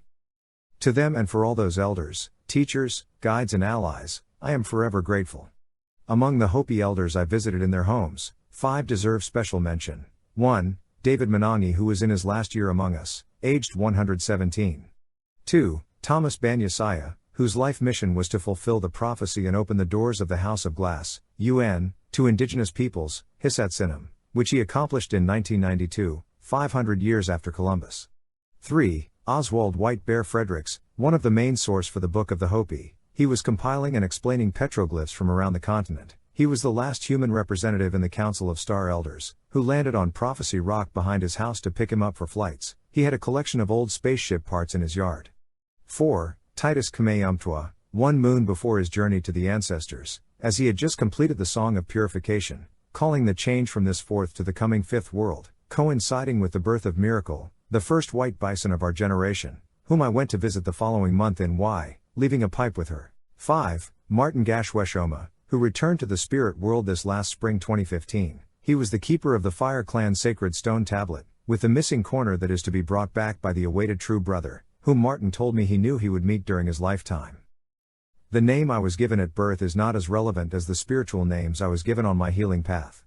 In winter '84, on a vision quest in southern Mexico, I was surrounded by singing angels, and received the name SunBôw as my medicine shield, while learning about the Rainbow Warrior's prophecies. I have kept using this name since in ceremonies and writings, but most people know me simply as Bo. With years of travels and ceremonies, I received and carried several other names, but used mostly the following in ceremonies. In Hopi, Oi Quianataka Dawa Outalelan Hoya, the man with the burden of the stone SunBôw signing 1. In Anishinaabe Algonquin language, Asinyanachich Kobomanam Idishan and Kanash Mohegan, little stone man charged with the stone talks with wolves. In spring '85, on a vision quest in Algonquin Park, Ontario, where a woodsman friend had Sasquatch encounters, I stayed alone for 10 days on a summit, which he has called SunBôw Mountain. I felt a strong telepathic presence and the Akashic records were opened for me for the first time, showing me pages of past ages history, starting with Lemuria, later confirmed by many sources, ancient or modern. In summer '86, on a quest in Hopi land with 4 friends, a flying city mothership flew around us twice. Of over 30 sightings of spaceships I've had, this one remains the most impressive so far. The next fall, in Northern California, I heard my first physical Sasquatch run along the valley and stop to release a primal scream that silenced the barking dog and froze my blood. I know since then they exist. A month later in Mount Shasta, I observed several spaceships, one that flew close over us, at my request. In the last 3.5 decades, I have traveled to 20 countries in the Americas and Western Europe. I was blessed to sit and learn, receive teachings and take part in ceremonies, with many elders from several native nations, including Hopi, Dine/Navajo, Apache, Anishinaabe/Algonquin, Cree, Métis, Ojibwe, Atacamac, Abenaki, Micmac, Maliseet, Innu, Inuit, Wampanoag, Mohawk, Cayuga, Tuscarora, Cherokee, Choctaw, Lakota, Sinixt, Similkameen, Statimac, Tsleil-Waututh, Didadat, Shoshone, Chumash, Huichol, Aztec, Zapotec, Olmec, Maya, Bribri, Nazca, Quechua, Aymara, and Chipaya, to name these. I also studied and learned from other spiritual teachings, like Vedic scriptures. From the Lakota, I did an Inipi, Sweat Lodge, with Silo Blackcrow, who brought back the Sundance. He asked me to watch over his pipe for the night. In Pine Ridge, David Swallow invited me to put up my TP and join in the ceremony, but sadly my traveling partners had no time, so I gave him an earth flag. Hereditary Chief Phil Lane Jr. is a great elder doing an amazing work internationally for the earth and the indigenous peoples. I joined in his ceremonies at the World Unity near Grand Canyon in '94, at the celebration on Burnaby Mountain for the victory in stopping a pipeline last fall, and this spring at the International Indigenous Gathering in Lillooet, where he invited me and I had the honor to sit in the circle of pipe carriers, where he carried Crazy Horse Sacred Pipe, Tasunka Witko Kanunpawakan. I could share in this circle of elders the pipe I was gifted to carry, following 5 previous Sundancers, and on which I added some hair from a white bison she-calf named Prophecy, born in Quebec in 2005. The co-host for my interviews on Prophecy Keepers Radio last spring carried hair from the same bison, out of all odds. After having carried several pipes, this one was gifted to me by its 5th carrier in June 2010, and consecrated at the annual solstice pipe ceremony with Elder William Kamooh, who smoked it. 2 months later, at the Call of the Wolf, returned to the Sacred Hoop, an international medicine gathering with elders of over 20 nations, that I organized, during our peak ceremony, which was joined by more than a dozen of events on the 5 continents, a second white bison was born in Quebec, the little brother of Prophecy. He was later named Magiki Kawbishish by Elder Kamooh. It would be too long in this short account to list the many elders, ceremonies and events that have guided my life path. One who deserves special mention is William Kamooh, with whom I learned for a dozen of years. A great peacemaker, known as the Elder of Elders and of the Rainbow Prophecy, he worked for 6 decades in peacemaking, teaching healing, gathering medicine teachers through his circle of all nations, a culture of peace, the 7th fire of the prophecy, of which he was the caretaker. Inspired by his teachings of the 7 Fire Prophecy, I started in spring 2008 the Ironwood Log Project, to document native wisdom on audio and video files, to be shared with a wider audience and archived for future generations. Grandfather William gave his blessings. I made my first film with him and he asked me to present it, as the first film ever projected at his gathering, on a giant screen, in front of a large international audience. Since then, Ironwood Log has produced dozens of videos, many available online. Our bank of archives, enriched with contributions of over 20 collaborators, reaches nearly 2 terabits. This initiative is the blessed outcome of many years in transmitting wisdom from the native elders, which has always been my main source of inspiration. My first publication in '85 addressed Hopi prophecies and the critical situation with mining in Big Mountain, for a support group I had gathered. With time, I developed my skills in writing, publishing, multimedia editions and networking, through newsletters, articles, magazines, books, videos, web pages. From '92 to '94, as co-editor of the magazine we created, entitled, in French, Full Earth, Native Visions. In the late '90s, with my own publishing house by the name Edition Manitou. In December 2009, I started a Facebook group with the vision of gathering peacemakers, wisdom keepers and earth protectors, to organize the Call of the Wolf, near Wolf Lake, Anishinaabe homeland. First called United First Nations for the Great Law of Peace, the group adopted its actual name at the gathering, after 8 days of ceremonies and council with the elders. One United Nation for the Great Earth Peace is still a dynamic network, with over 21,000 members. I have been involved as well for decades as an international focalizer for the Rainbow family, having attended 55 gatherings to this day and scouted over 20. I took part in a similar number of native events, gatherings, or powwows, and stayed in dozens of native and alternative communities, meeting allies, and being instrumental on occasions in building bridges between native elders and Rainbow family. From '94 to '97 in Europe, I shared teachings and ceremonies in a dozen communities and a few gatherings. I contacted 2 dozens of environmental and native rights associations overseas, gave radio interviews, and published documents.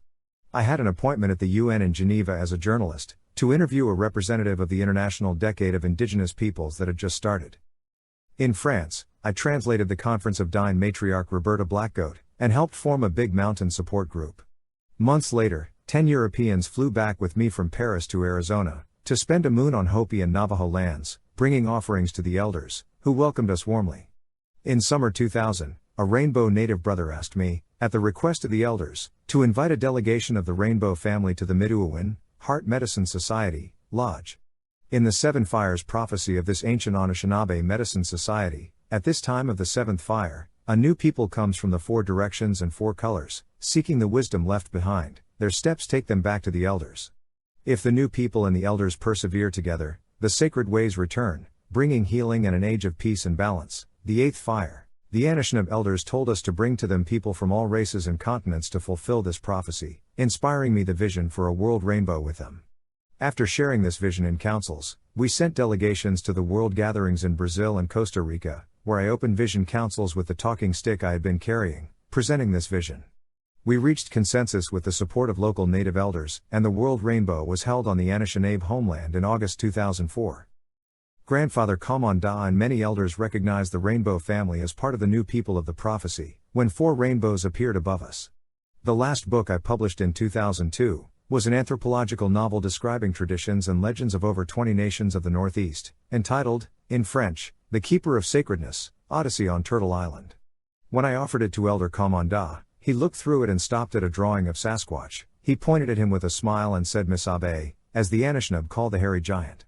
I had made the drawing from imagination, without any idea that the following fall 2003, my friend and I would have a clear visual sighting of Sasquatch on Vancouver Island, returning from ceremony with a local native elder.